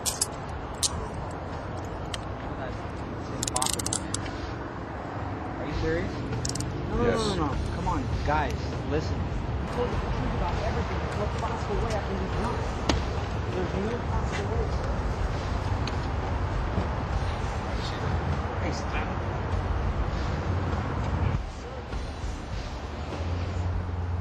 I am not drunk. I haven't even finished my drink. It's a 16-ounce drink, and I haven't even finished it, for God's sakes. I want you to take a breath. I'm not going to relax. I am not drunk. So we have 5 different calls, priority calls. It goes 1 through 5, 1 being the most serious. So if we get a priority 1 call, we all jump on it and we all go to it, because it's one of those things where somebody needs help immediately. If we have a priority 5 call, sometimes those hold for a little bit, but not too long, and we'll try to help out with those as much as we can too. Basically, when you're assigned a beat, you're assigned to a beat, but at the same time, the whole city is actually our beat. Everything within the city is our responsibility. It's not just one little area. Once upon a time, managing resources simply meant assigning cops to a beat. But nowadays, computer-aided dispatch centers and cop cars full of electronics route officers to where they're needed most. This is just our starting point for the day. And obviously, when a patrol car leaves the station here, it may or may not return back to the station until the end of their shift. And so they are out within those 34.2 square miles that we have. Currently, we have 108 sworn people.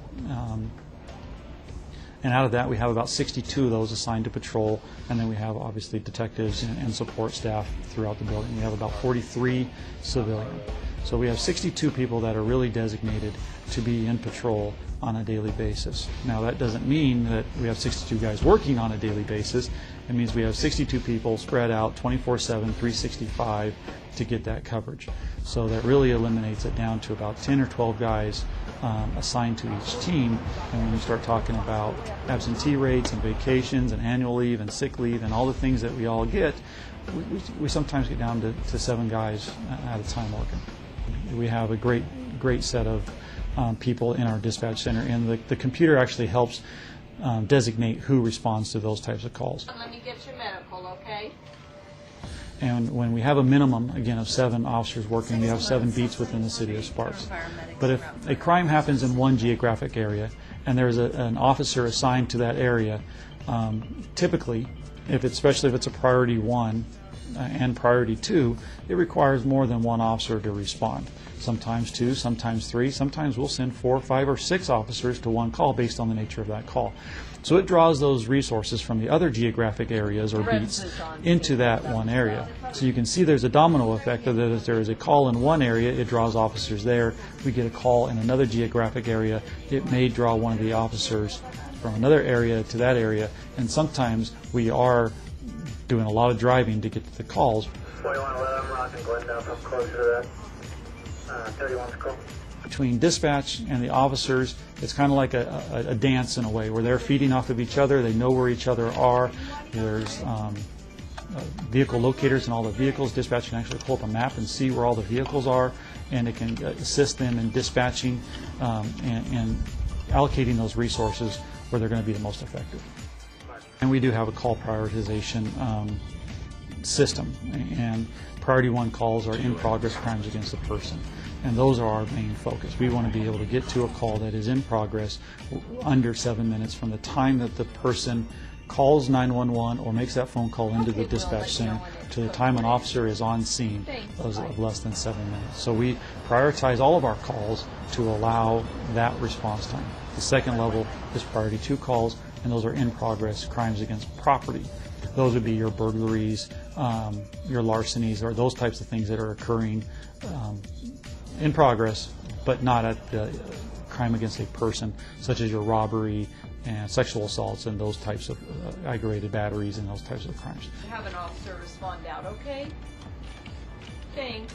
Priority 3s are not in progress crimes, and we tend to have a longer response time for those because of the nature of the type of call. Now, we still want to try to get to priority 1s, 2s, and 3s are our key focus. Priority 4s and 5s are really some of your parking complaints and some of the other things that we do that, as our officers have time and availability. Back in 1903, the Southern Pacific Railway built a roundhouse facility.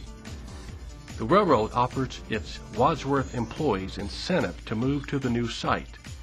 A clear deed to a lot 50 feet by 140 feet in size. And so the city of Sparks, Nevada was born. The Southern Pacific Railway even offered to pack up every house in Wadsworth and ship it, free of charge.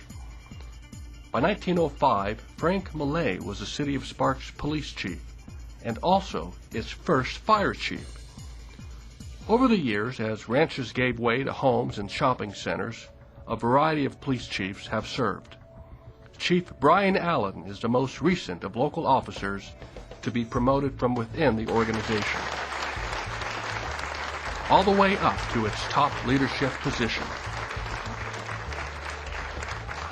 In 2008, we followed a national trend of going towards a CompStat model, which was really focusing on weekly, timely, up-to-date information and how you react to crime trends quickly versus over a longer period of time. And during that process, we identified what we refer to as our Big Five. And those Big Five would be all 3 burglaries, so residential burglary, commercial burglary, and vehicle burglary, grand theft auto, or GTA, and robbery. So those are the 5 crimes that we automatically and routinely look at least once a week to determine whether those crime trends are going up or crime trends are going down in those 5 crimes. On top of that, we also monitor a next level of aggravated assaults, sexual assaults, to see if there is any type of relationship between those crimes as they are being reported as well. Within this detective section, we have the crime suppression unit, and they're the ones that are looking at this tactical crime analysis report, working under the direction of the detective division and identifying these crime trends. And they are going out and looking for and actively searching for the people who are committing those crimes, so that as we see a spike in a certain crime, we can stop that crime trend within a week versus waiting until it's 2 or 3 weeks and we have additional victims. A lot of that work is done by our crime analyst, and she is a wonderful asset to this department. Her, along with some help from volunteers, will go through all of those calls every week and sift through all of that data and create what we call a tactical crime analysis report. Every week she prepares this report and presents it so we can monitor and track the different crime trends. So she is sifting through all of those Big Five calls, But on top of that, every suspicious person call, suspicious vehicle call, or any call that she thinks that she can gather information.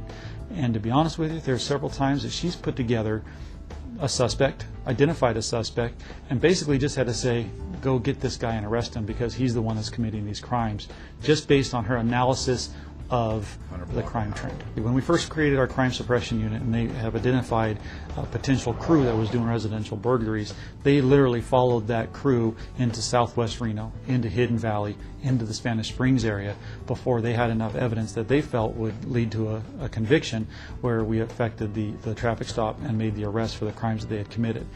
That day they committed no crimes in Sparks, but they were in South Reno and North Spanish Springs, all within a several-hour period. So we have a transient type of criminal within the Reno, Sparks, Northern Nevada area, not in that they're homeless transient, but they have availability of cars and access to travel throughout the community to commit their crimes. So the people who are living in Reno or unincorporated Washoe County are being able to travel into our city and commit those crimes. So as we move through community-based policing, community-oriented policing, and we take that philosophy, maintain our community philosophy, but now add what we've learned through CompStat and crime analysts and move into intelligence and predictive policing, it's going to continue to change the face of law enforcement. It absolutely is 100% proactive in that they are taking reactive information and proactively trying to prevent the further spread of that crime trend.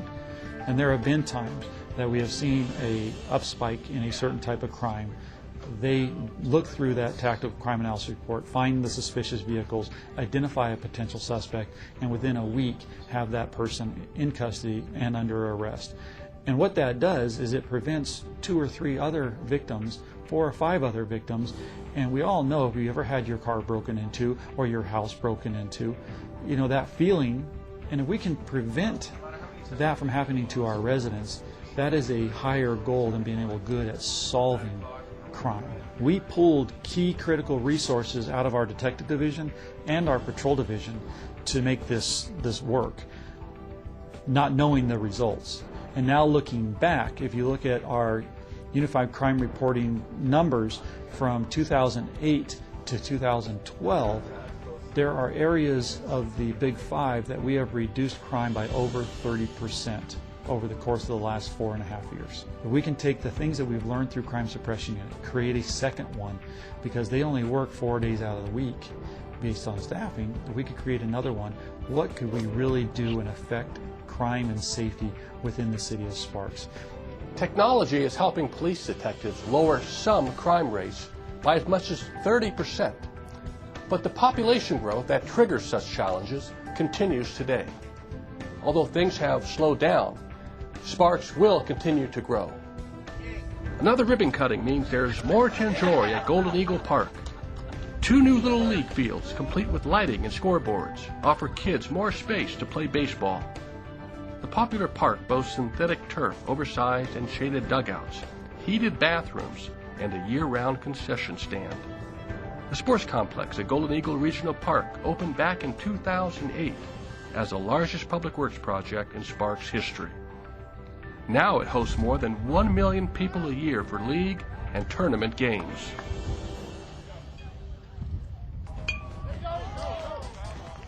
You know, it'll be beneficial for the young children of Sparks to have more Little League fields that they can play on.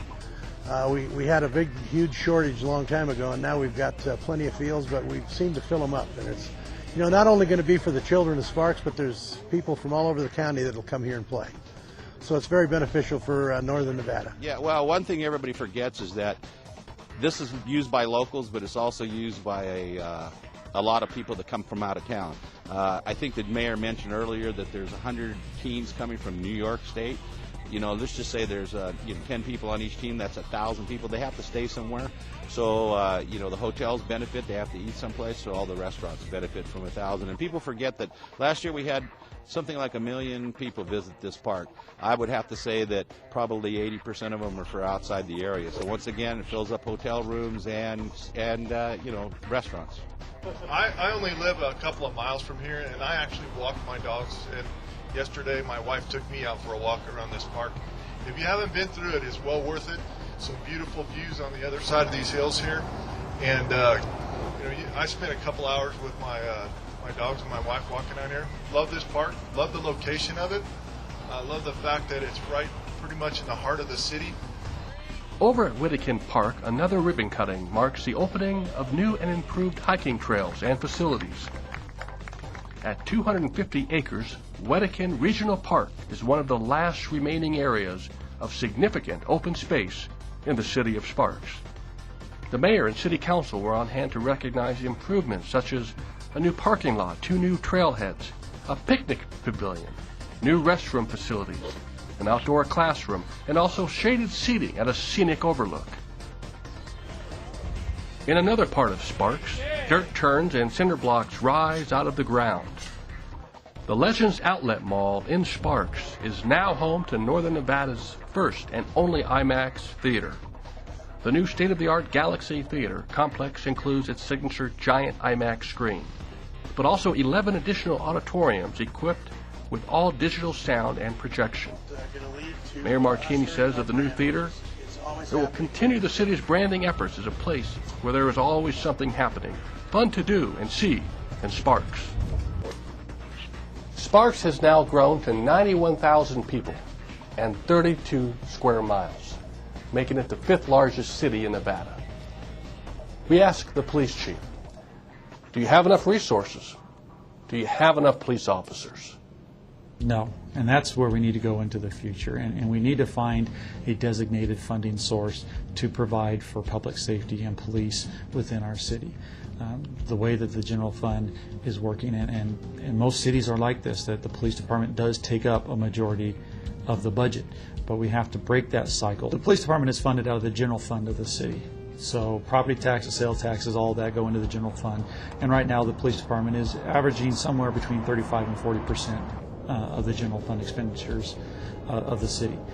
On top of that, we have applied for and received grant funding, and there's several different areas that we've received grant funding. The 6 officers are funded out of the Department of Justice Community-Oriented Policing Services Office in Washington, D.C. And that was back when we had the first budget cuts under the Obama administration. We were able to save 6 positions that were labeled for layoffs within the city.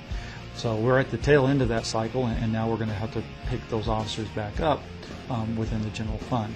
As we look at more officers and we can get those, and as we talked about earlier about cross-beat dispatching and geographically and how it does, if we can get more officers out there, we can give the officers more proactive time while they're working. And you measure officers' times as reactive and proactive. Obviously, reactive is 100% reacting to a call that gets called into dispatch. Dispatch then calls the officer. They respond to a past tense crime. And we would like to see at least 50% of our officers' time proactively looking for and addressing crime and traffic within our city. So anytime that they can go out and be proactive, that again, it's preventing those victims from ever occurring. And that is a hard thing to measure, but it's so valuable for our community. Here's the thing, if we can do what we are doing with what we have, I can only imagine what we can do with more. If we can take the things that we've learned through crime suppression and create a second one, we could create another one, what could we really do and affect crime and safety within the city of Sparks? Now we take the same lessons that we have learned through the CSU, and now we apply them to a quality of life team, an anti-graffiti team, or an anti-gang team of our own inside the framework of the regional gang unit. And how could we affect gang crime within the city of Sparks, knowing what we have learned and the lessons we have learned through the crime suppression unit model. If we just added patrol officers, it would be one thing. But if we create and use those officers in areas that are going to reduce calls for service, it has a domino effect and allows the number of officers that we have in patrol more time, because they're not responding to those calls for service that would have been called in had we not. So as we create these specialized units that go out and affect calls for service in high crime and high call areas, it will then actually free up time for the officers. So it's kind of a dual-sided approach. We would take more officers, we would assign them into these areas where we know that we can reduce calls for service and crime, and add additional patrol resources, giving them more freedom and proactive crime to work within our community to address individual needs. And together with that dual approach, we could truly reduce our calls for service and our response times. 32 years is an impressive series of wins. The City of Sparks, Nevada has earned a 32nd consecutive award, a Certificate of Achievement for Excellence in Financial Reporting. The award recognizes the quality and accountability of the city's comprehensive annual financial report. An impartial panel judged our city's report as meeting the highest standards in readability, usability, and for full, honest disclosure of the city's financial story. Congratulations and great job to the Sparks Financial Services Department. The city's comprehensive annual fiscal report is available to the public online on the city's website.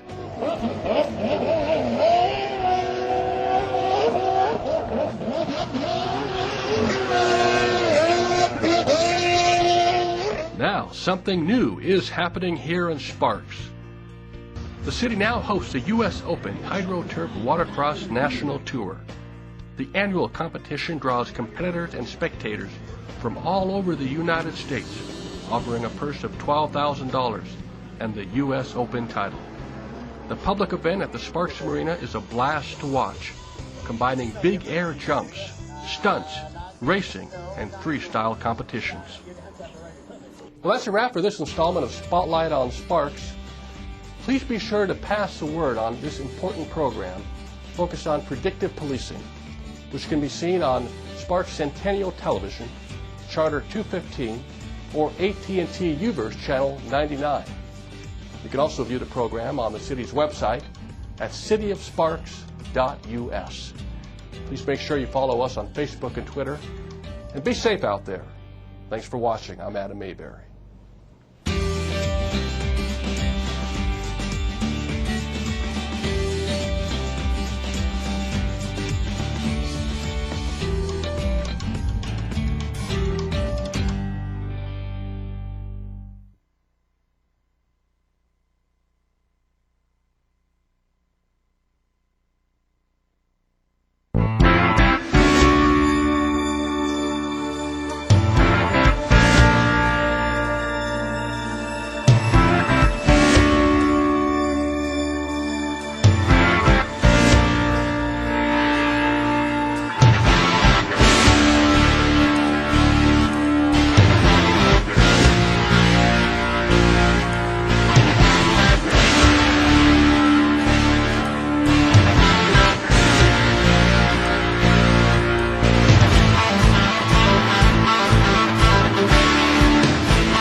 Rescue work is very dangerous for first responders. Often it puts their lives at risk to save yours.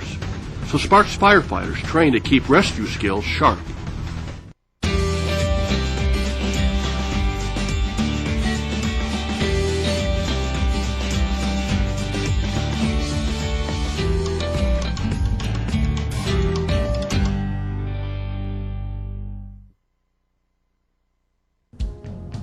Hello and welcome to Spotlight on Sparks. I'm your host, Adam Mayberry. In the next half hour, we'll take you behind the scenes in Ward 1, and we'll take you on the scene of job number 1, and that's public safety. This emergency exercise drill feels very real from the bottom of a 10-foot deep, dirty ditch. This is one of the disciplines that our technical rescue team takes part in is trench rescue. We also do structural collapse rescue, high angle rescue, low angle rescue, and confined space rescue. The first challenge for Sparks Fire Department's technical rescue team is how to work the site without making things any worse.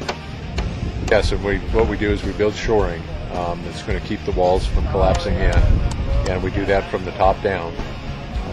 So as we go into the trench, we're pressurizing against the side of the trench until we can get down to the victim and get our people on the ground and actually digging the person out. Listen as the instructor talks about stabilizing the trench sidewalls. Well, that's going to be important. So where can I find 4x4s? What else can I use? Shoring and stabilizing walls is just half the job. There's still an endangered citizen to rescue. About 60% of trenches that have had a collapse in them will have another collapse.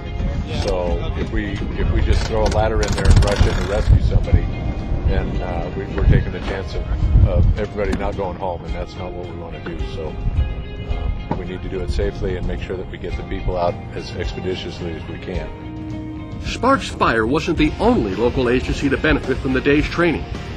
The Sparks Community Services Department and the Truckee Meadows Fire Protection District also participated in the advanced training event.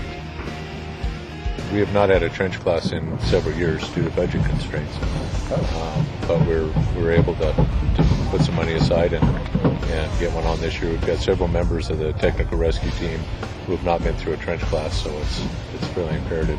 A former member of the technical response team is moving on to new challenges. Tom Garrison has had a long and varied career with the city's fire department and is now the new fire chief for the city of Sparks. I've been with the Sparks Fire Department for 26 years. I got hired in July of 1987. I've been in the Truckee Meadows all my life. I moved here in 1961, and I lived on Moana Lane, which at that time was the edge of town. Okay, so I've seen this town grow up from very, very small beginnings to the size it is today. I went to school here. I went to school at Anderson Elementary, and then I moved out to the North Valleys and went to Lemon Valley Elementary.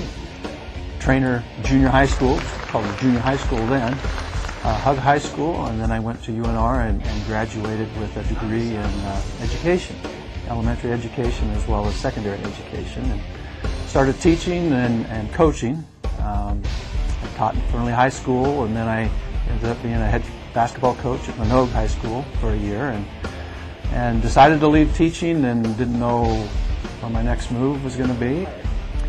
It was probably an easy transition. It's very, very similar, even though when you're coaching, you lose games. When you lose games in the fire service, it's a lot more serious. Okay, I was out of education and kind of bouncing around jobs and not really knowing what I was going to do with my future. And I was sitting at the intersection right over here at Rock and Victorian, and a fire truck drove by, and the person driving the fire truck was a guy I used to compete against in high school. And I thought, Gary's driving a fire truck. That looks so exciting. And I thought, maybe I'll give that a try. And a little while later, they had an application process, and I applied and took the test, and I guess it was meant to be.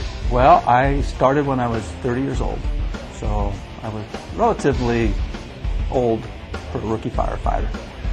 Very intimidated, very nervous about what I was going to be doing. Well, when I started, I was hired with a group of 12, which at that time was the largest single hiring in the history of the Sparks Fire Department.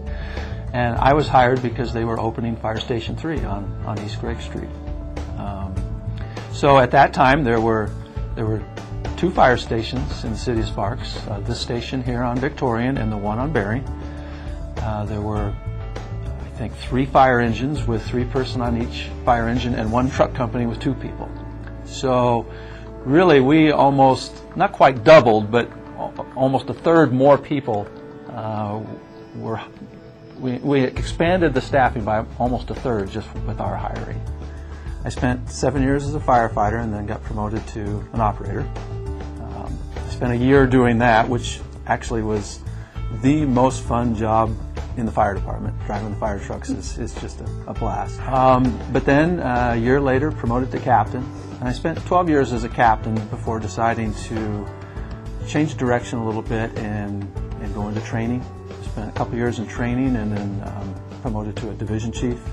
Spent 4 years as a division chief, and then this job came open, and I think I enjoy the challenge. Every day is different.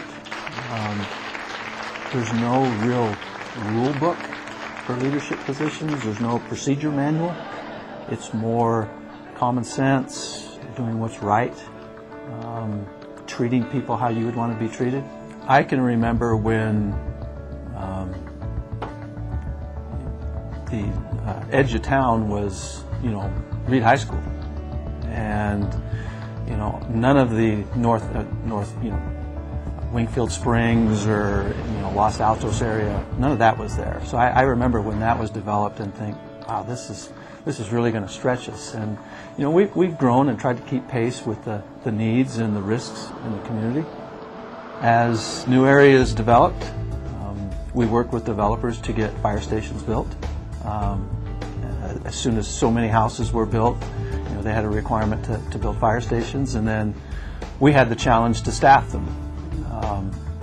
And at that time, the city was experiencing, just this great acceleration of growth and within the city, and budgets were good, and we were able to staff and buy fire trucks and fill fire stations with firefighters. Our staffing level 5 years ago, 2008, we had 4-person per staffing across the board, and we have since reduced to 3-person staffing across the board. That was a decision made by the city and fire department staff to make sure that we could still provide service to 95% of our call volume. We really believe that getting there fast, even with less numbers, is more effective than not having or closing down a fire station. My vision is to make sure that the fire department is designed to meet the needs of the community and also the risks of the community. Right now, probably my biggest challenge is making sure that not only do I have staffing to meet our most common or frequent call volume, which are EMS calls, which only need one engine company, but on the other end of the extreme, I have to meet those structure fires that need 15 or more people. Okay, so there's always a challenge to try to design a staffing model that covers both extremes. We have active mutual aid agreements with both Truckee Metals and Reno, and active automatic aid agreements. There are areas in our city that we need assistance, and we have areas in our city that are county pockets, and they need our assistance, so it's mutually beneficial. I think that we've done a great job for the community. We promise that we'll be there within 6 minutes, and 70% of the time we meet that promise. We've never let people down when they call us for help. We show up, and we show up quickly. We show up with skilled personnel. We show up with great equipment, and we show up with compassion and caring for, taking care of the citizens.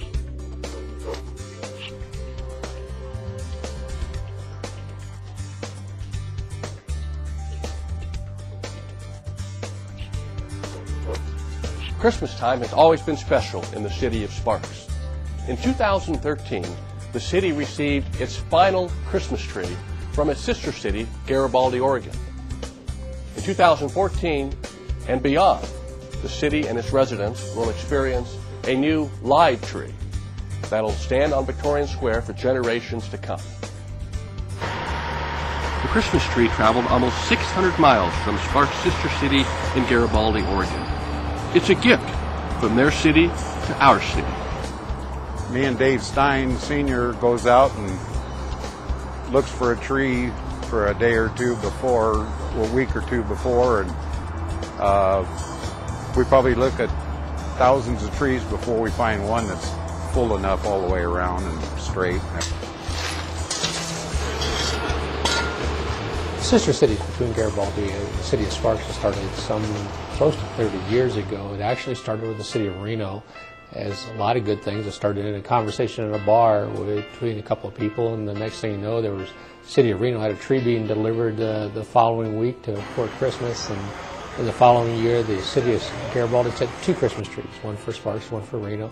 And Reno decided not to carry on their relationship, the city of Sparks did. It's been going on for close to 30 years. And the city has taken and sends a couple people on up for their festival once a year, and then they try to send as many people as they can down for hometown Christmas parade and spend 3 or 4 days in the city of Sparks and kind of exchange of ideas and things how to increase tourism. Yeah, I think it's sad, you know, after 28 years, but like I said, you know, if they feel it's ran its course, and I think the participation, you know, each year's got a little bit less. I'm trying to get people from the Oregon coast, all up and down the Oregon coast, to come and spend the weekend in the city of Sparks. It's a big deal, and it's worked for a long time. Many of the tree's handmade decorations were created by children participating in the City of Sparks youth programs.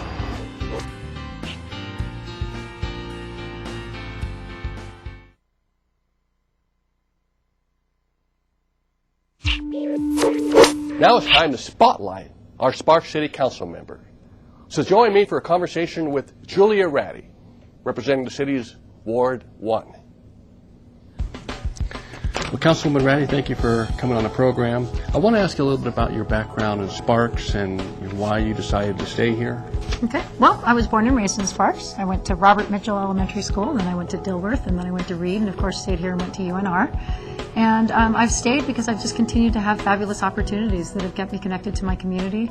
I've always been really interested in giving back and making my community a better place, and I just keep getting the opportunity to do that, so there's been no reason to leave. Tell me a little bit about your family. Well, Mom and Dad, Bob and Jan. I have a brother named Keith. I am married to husband James, and of course we have Gus the Wonder Dog, who keeps us company.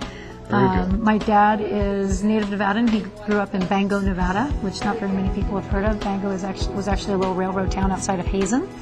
And so, you know, Nevada is a big part of our life, and we love being here. Well, so on that note, why do you enjoy living in Sparks? And what do you tell other people who aren't aware of Sparks about living in Sparks?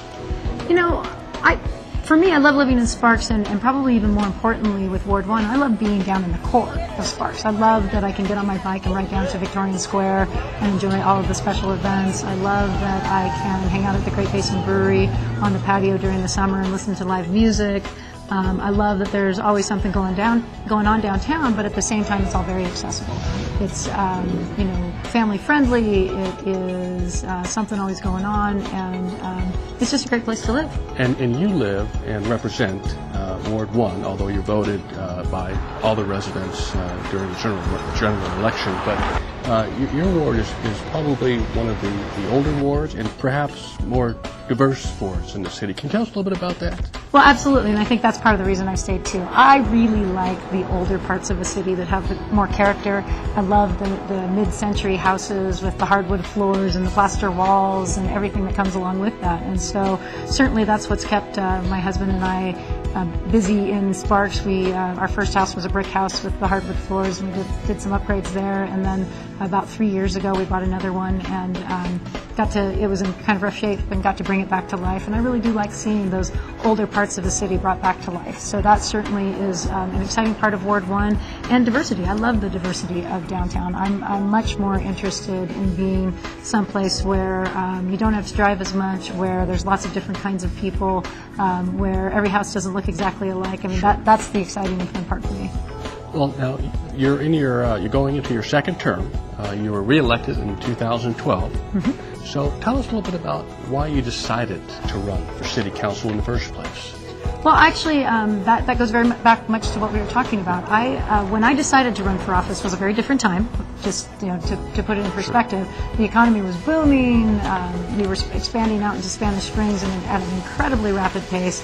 The Legends Project was just starting to come out of the ground, and I saw from the outside, I saw all the time and energy going into the new parts of the city, the Legends Project or Spanish Springs, but I didn't see what was happening around neighborhood revitalization and the older parts of the city, and that's something that I particularly am passionate about. So that's really why I ran for office. When I decided that, I've always worked in nonprofits and I've worked in other ways to make my community a better place. But when I looked around for, if I wanted to get involved in government, what would be the right match for me? It was local government, because that's where you really can make a difference at the neighborhood level. That's what I was interested in.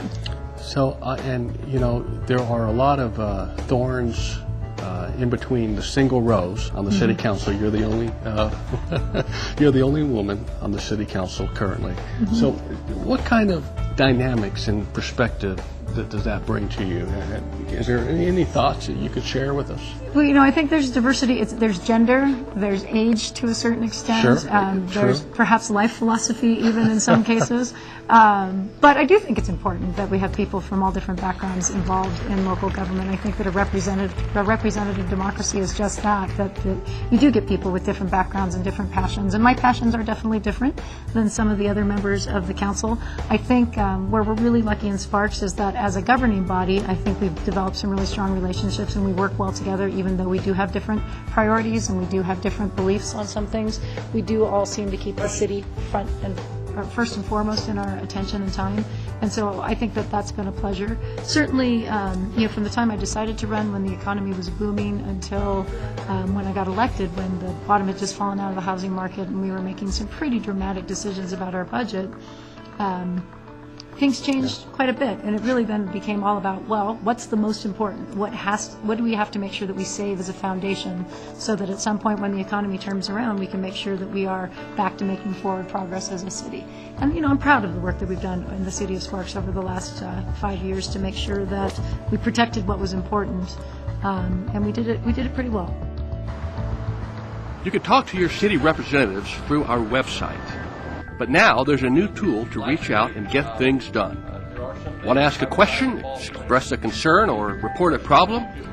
A new and powerful program called Sparks Citizens Request is available both through our website and on most mobile devices via the city's official app. We'll click on this new request here at the top of the page. And you will enter the location of the issue or concern that you're addressing. So for today, I'm going to say corner of Crater and Pyramid. And then you will go to the drop-down of selecting a service type. Sparks Citizens Request creates a transparent, ongoing conversation string between you and your city on one particular issue. Making it easier for citizens to get their issues and concerns reported. Also be able to track the progress and make sure that those are resolved. And with the downsizing of staffing, the quick access that the staff have via email to get these resolved. For example, if you report a pothole or some graffiti, you will be able to track your report as it moves through city departments. You can also upload a photo from your computer or your mobile device. So I'm going to go ahead and add the photo. You will see what city staff does to respond and when. Anytime the staff comment on the issue or the concern, they will get an email notifying them of that comment up to resolution. And you will see when repair work is scheduled and performed. By connecting people directly and transparently to the appropriate city staff, Sparks Citizens Requests will turn public inquiries and service requests into real-world community improvements. There could be a concern for overgrown weeds as an example, and that would go to our zoning and or maintenance areas, so they would make sure that it's not a dormant location, and if it is, that would be a zoning issue. And we could send our maintenance crews out there as well and clean up those areas.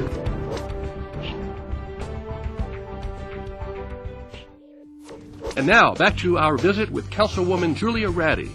Let's hear more about the goals for historic downtown's future. So, in your role as a city councilwoman, you also serve on a variety of boards. Mm-hmm. Tell us a little bit about those roles and the importance of those roles.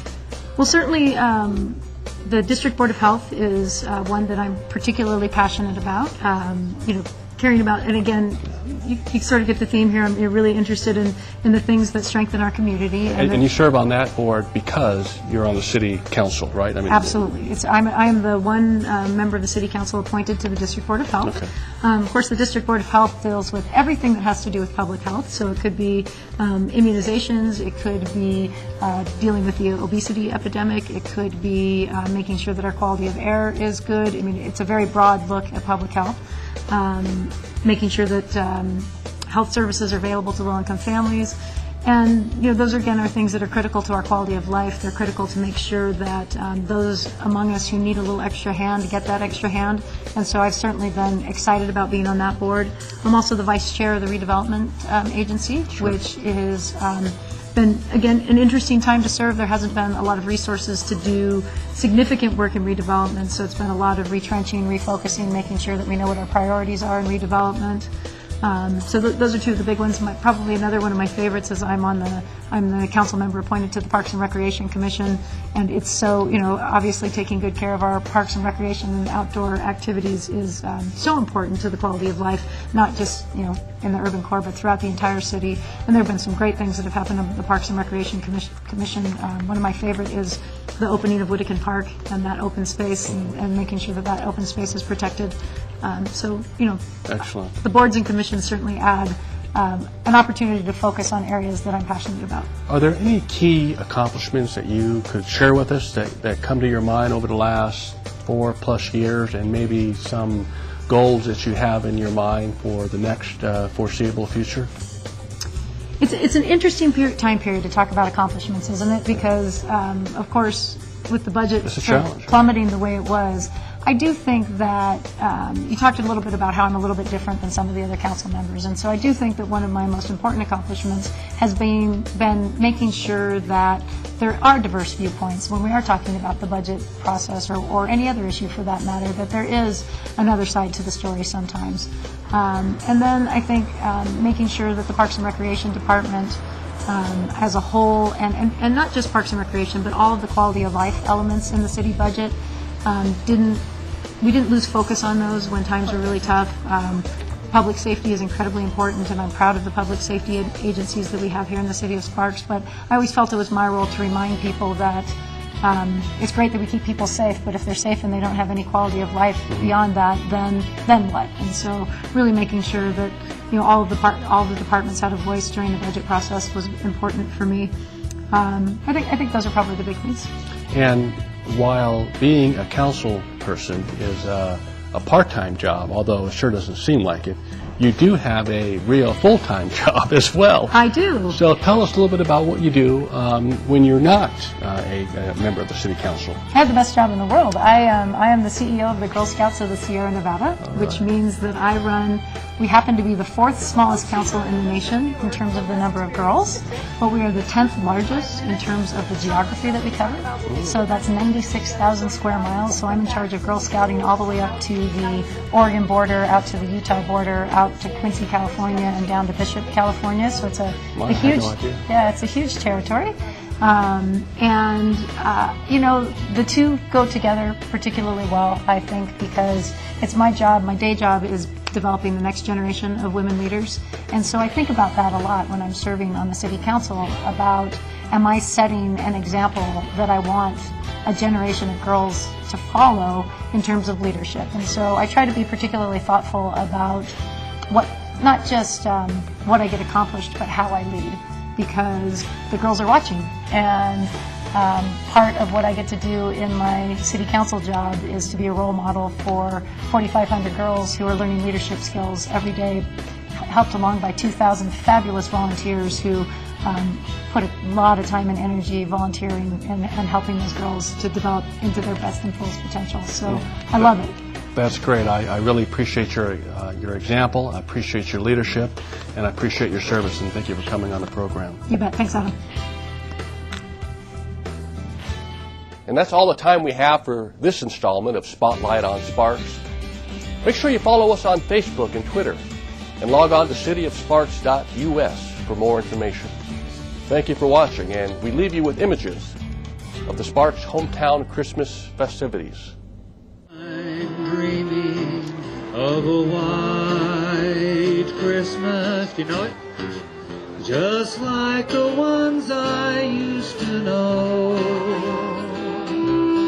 where the treetops glisten and children listen to sleigh bells in the snow. You know it. I'm dreaming of a white.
Hello and welcome to Spotlight on Sparks. I'm your host, Adam Mayberry. Our first segment is about a swiftwater rescue drill. It's a story about saving lives. That's good. We'll come down right over here. Yeah. We'll come out there with the constable. I'll try to get Emergencies can take many forms. The Sparks Fire Department trains and maintains 3 technical teams whose members receive additional training in a specific area of need. This is the WET team, or Water Entry Team. Recently, the Sparks Fire Department participated in a drill designed to increase the communication skills needed to coordinate rescues in the water with operations on shore. This real-world exercise integrates engine companies and rescue swimmers to improve communication, which is the key to successful rescue operations. Communications is very important for us, and coordination between engine companies. In the past, we've done a lot of drills. The swimmers, we do a lot of training together, and all the swimmers are excellent at what they do, but we haven't done the coordination with the engine companies and the command structure. And so this is kind of an integration drill based on communications and the integration of all the parties involved for a rescue. Go ahead. Copy that, shop. We need 2 medic units. 1 Lindale Bridge. We've got 1 victim needing medical attention. Also send 1 more rescue unit down to Rock Park. The department maintains 3 inflatable boats for rescue operations.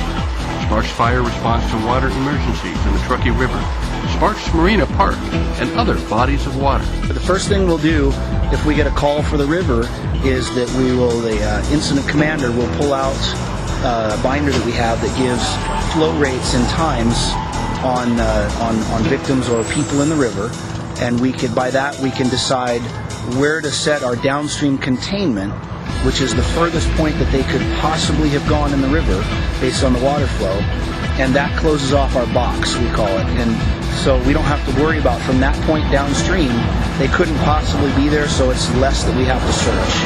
And from that point, we'll start our bank search to locate all the victims we have.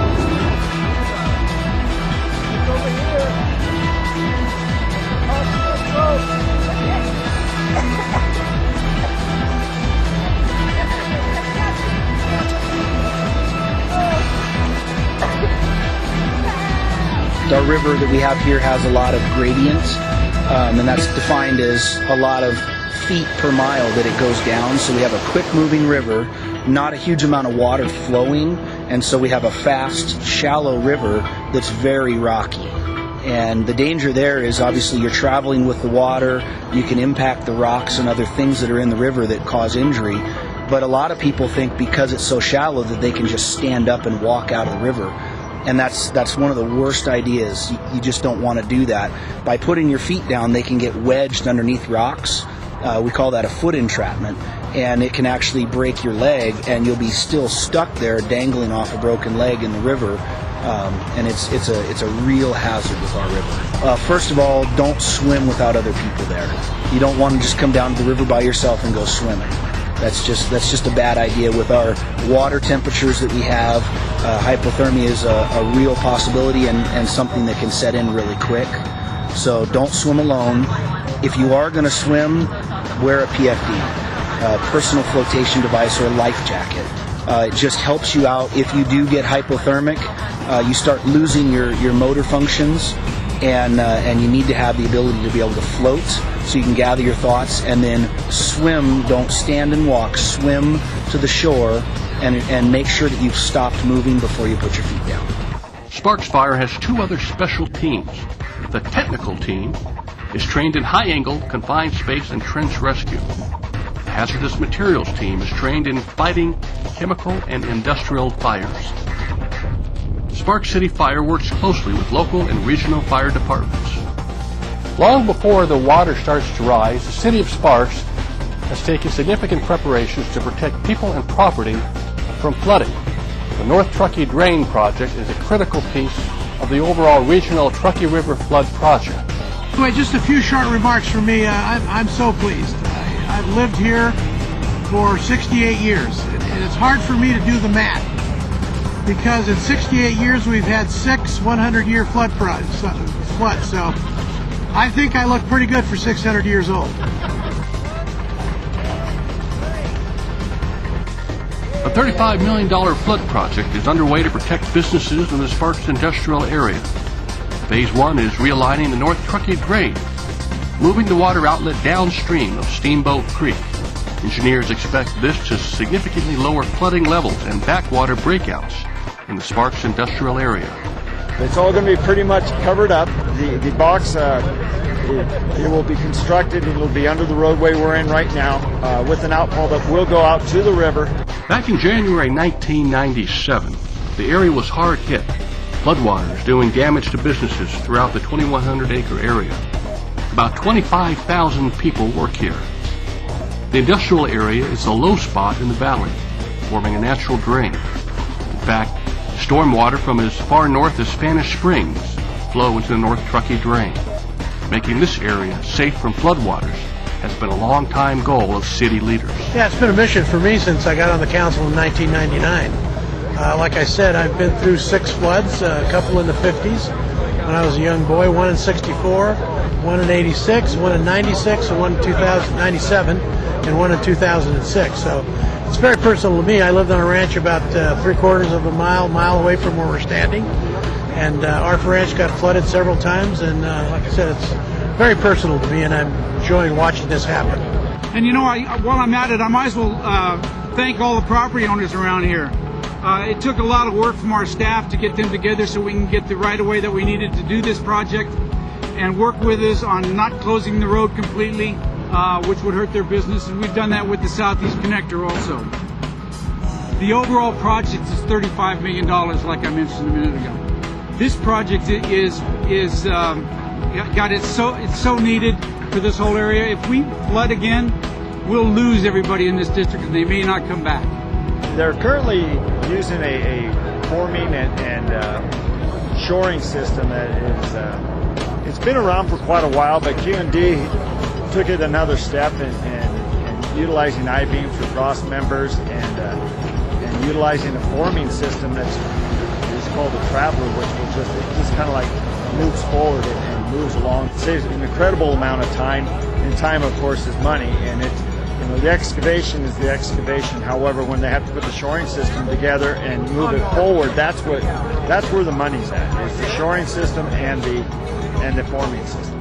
This drain project is a critical component of the regional Truckee River Flood Project.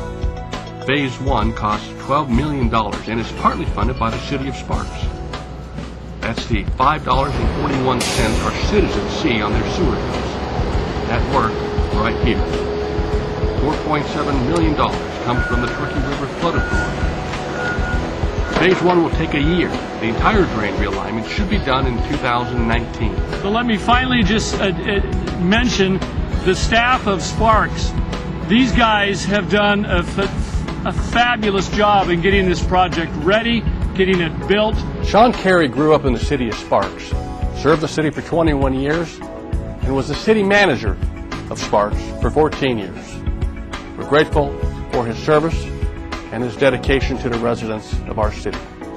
He retired in April 2014. While his presence will be missed here at City Hall, his legacy will remain visible on the city skyline. Well, I changed to civil engineering, and that's what drew me into the infrastructure that cities run on.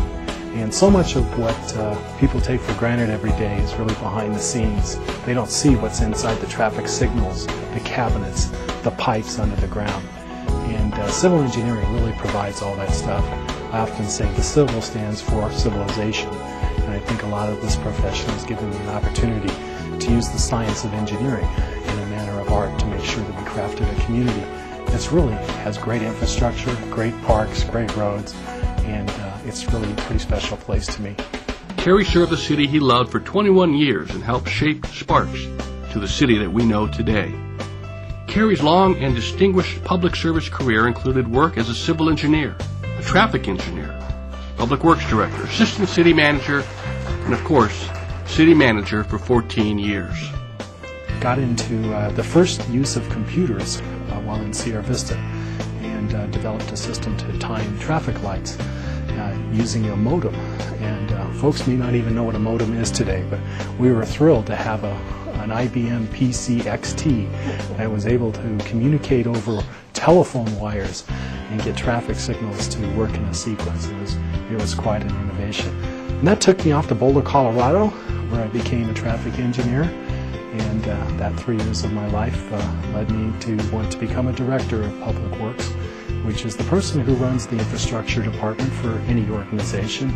And I really enjoyed that role, and I call myself a recovering traffic engineer from my experiences in Boulder. But being a public works director has been a very rewarding part of my life, and really enjoyed the opportunities here at Sparks, working with a great team. Kerry grew up in Sparks, attending Dilworth Middle School and graduating from Sparks High School. And used to make my way in the 9th grade at Sparks, 9th grade, to go to Sparks High School every day. And I would walk by this building, which was then painted blue, as it is today it's white. And I always wondered what went on in that building. And as my career went on, I became an engineering intern at the City of Reno. And that's where I got my kind of calling into government service. Got a degree in civil engineering, and then worked in 3 other governments before getting an opportunity to come back to the City of Sparks as their public works director in the early 1990s. So I guess for a kid who grew up here and walked down Prater Way, I've now found out what goes on in this building. Kerry proved instrumental in bringing about several improvements to Sparks. Through Kerry's leadership, the Sparks Marina, Golden Eagle Regional Park, and the Legends Mall have all become Sparks landmarks. You know, the job of city manager has given me the opportunity to grow.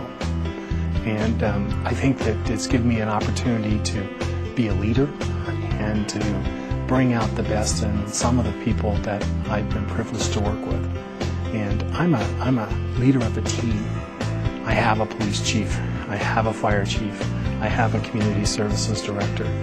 And we work really well together as a team. We make team decisions, and we put what the council is setting as priorities first. So being able to be a leader has been a real thrill over the last 14 years, and being able to focus on outcomes. Yes, the day-to-day's got to work, but you also got to reach the goals that are out there. Steve Driscoll joined the City of Sparks in 1994 as a budget analyst. He became the administrator of the Sparks Municipal Court and was later appointed Assistant City Manager. Then, in March of 2014, Mr. Driscoll was appointed City Manager by Sparks Mayor Gino R. Martini and confirmed by the City Council. But having said that, I would like to recommend Steve Driscoll as our next manager. Driscoll is a credentialed member of the International City County Managers Association and a certified government financial manager. He is currently leading a complete review of all city services and programs. Well, I'm gonna be on a learning curve for a little while.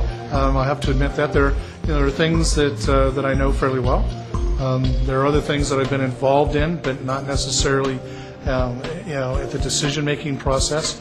But I've helped formulate a lot of those, and then there'll be some things that just really haven't been on my plate at this point, and I'll get up to speed. I've got a phenomenal staff. The City of Sparks is blessed with great people, and so those people are already providing information, and they're getting me up to speed, and I'm kind of back to school. Prior to his work in local government, Driscoll held management positions in national companies in the area of retail, manufacturing, and technology sectors. Mr. Driscoll is a 4th-generation Nevadan. He graduated from the University of Nevada, Reno with a degree in accounting and holds a master's in business administration from the University of Phoenix. So, just what does a city manager do? Well, let's go behind the scenes here at City Hall to find out. The City of Sparks has a council-manager form of government. That means that the mayor and city council make policy decisions, which the city manager and his staff then implement. The mayor and 5 council members are elected in staggered 4-year terms. The city manager has direct oversight over the police department, fire department, community services department, the Parks and Recreation department, and the financial services department. The manager's office is also responsible for providing the public with important annual reports, such as the state of the city, the annual fiscal report, and the city's strategic plan. To see these reports, or to learn more about the City Manager's office, visit us online. Which ward do you live in? Check out the current ward map.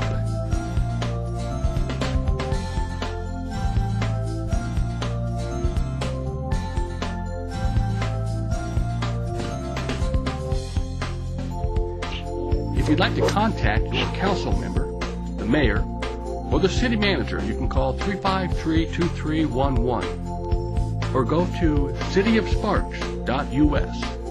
Click on the City Council page, and you'll find links to email each of your city officials. The Sparks City Council meets the second and fourth Monday of each month at 2 p.m. in the city's legislative building at 745 4th Street, next to City Hall at 431 Prater Way. As many of you know, we've been working for years to bring a state-of-the-art IMAX theater to the outlets at Legends and to Sparks. Finally, with the help of our friends such as Darth Vader, Batman, and Snow White over here, we've been able to get things going. So it's very exciting to be here today to see construction begin.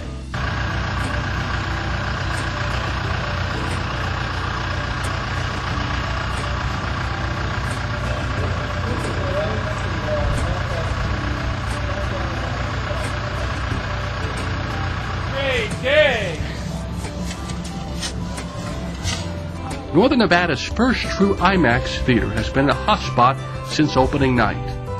Well, you know, this is just something we've been waiting for years.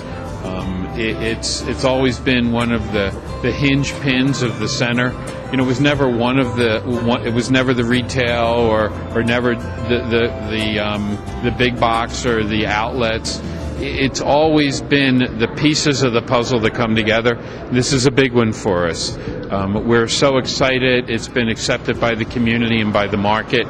Traffic is stronger than we ever anticipated. Our restaurants are benefiting from it. The retailers are benefiting from it. This mall has a different feel on Friday and Saturday nights than it's ever had before. And from my position, that's great. The Galaxy Luxury Theater boasts a 75-foot IMAX screen with 3D viewing. Oh, and the sound system that will blow you away. There's no place like it anywhere in the Truckee Meadows. Besides the IMAX concept, which you see in other markets across the United States, we have the Galaxy Plus concept.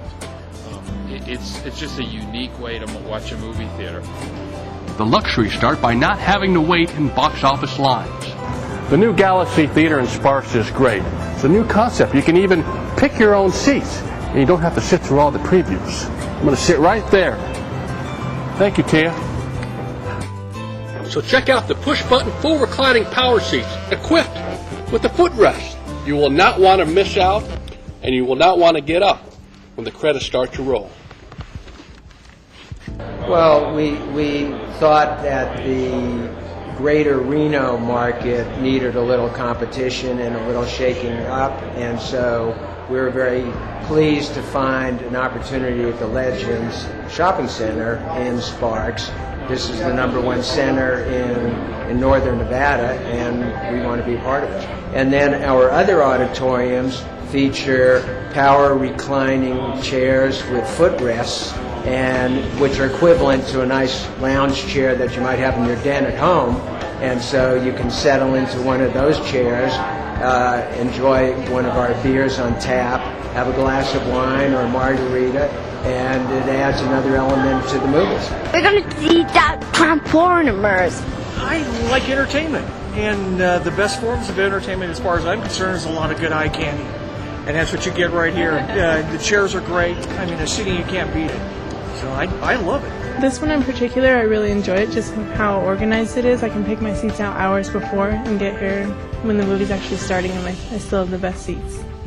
I liked how you can recline a seat, because this is the only theater I've been to that actually does it. You hit by hitting this black button right here.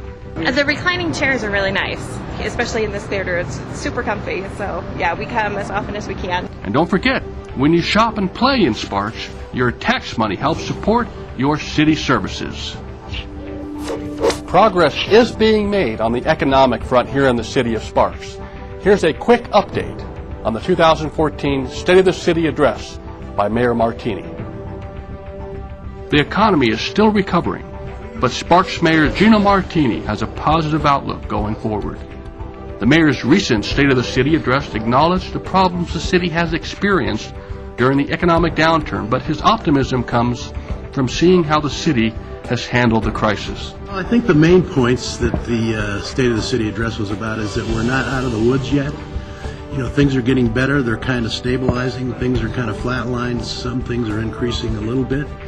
But we still have problems with revenues, our expenses outpacing our revenues. So we need to work on that. We're still going to have to make some cuts this year to the tune of about $1.9 million, which we're looking to do. So it's always a battle between revenues and expenses, and you know, we cut as much as we can and work it that way. But again, we're looking maybe to enhance the revenue some way. And the second part is, you know, we're like I said, we're not out of the woods, but we're going in the right direction. Things are getting better. Development's starting to pick up. We're getting some new stores coming into the city. Sales tax revenues are getting better. They're increasing. So things are moving in the right direction. Well, the council has a strategic plan that's been approved, and we have an active budget. And so our job will be to look at those plans, modify them if they need to be, and then just drive towards completion of those projects. So we have a pretty good roadmap for us right now. And of course, we'll make changes as needed. You know, people are getting to the point where they're interested in coming to Sparks because they're hearing about the new facilities, new restaurants and things that we're getting in here, and the restaurants are doing well. Some of the properties are doing well. So more and more I hear that we're getting on the radar screen of people that want to move to this area and probably open up something in Sparks. With the sale of the iconic John Ascuaga's Nugget, the Sparks Mayor and City Council honored the Ascuaga family with a proclamation. John Ascuaga and Family Day honors their significant contributions to our local economy. Philanthropic generosity of the Ascuaga family has significantly benefited the Sparks community and the Truckee Meadows. And whereas the Nugget has grown and prospered into the city's landmark resort casino and is Sparks' skyscraper icon, and has raised the geographical location of our city.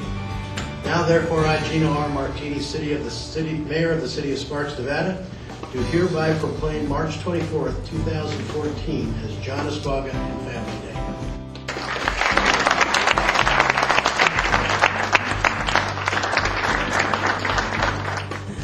It's a real compliment. Pretty proud of being recognized after 59 years. My entire livelihood for the last 59 has been in this city, and to see it grow like it has, it's really a great tribute to what we were able to accomplish. Thanks for watching this installment of Spotlight on Sparks. Don't forget to follow us on Facebook and Twitter, and download our mobile application found at the Google Play Store and the App Store. I'm Adam Mayberry. Thanks for watching.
Thank you.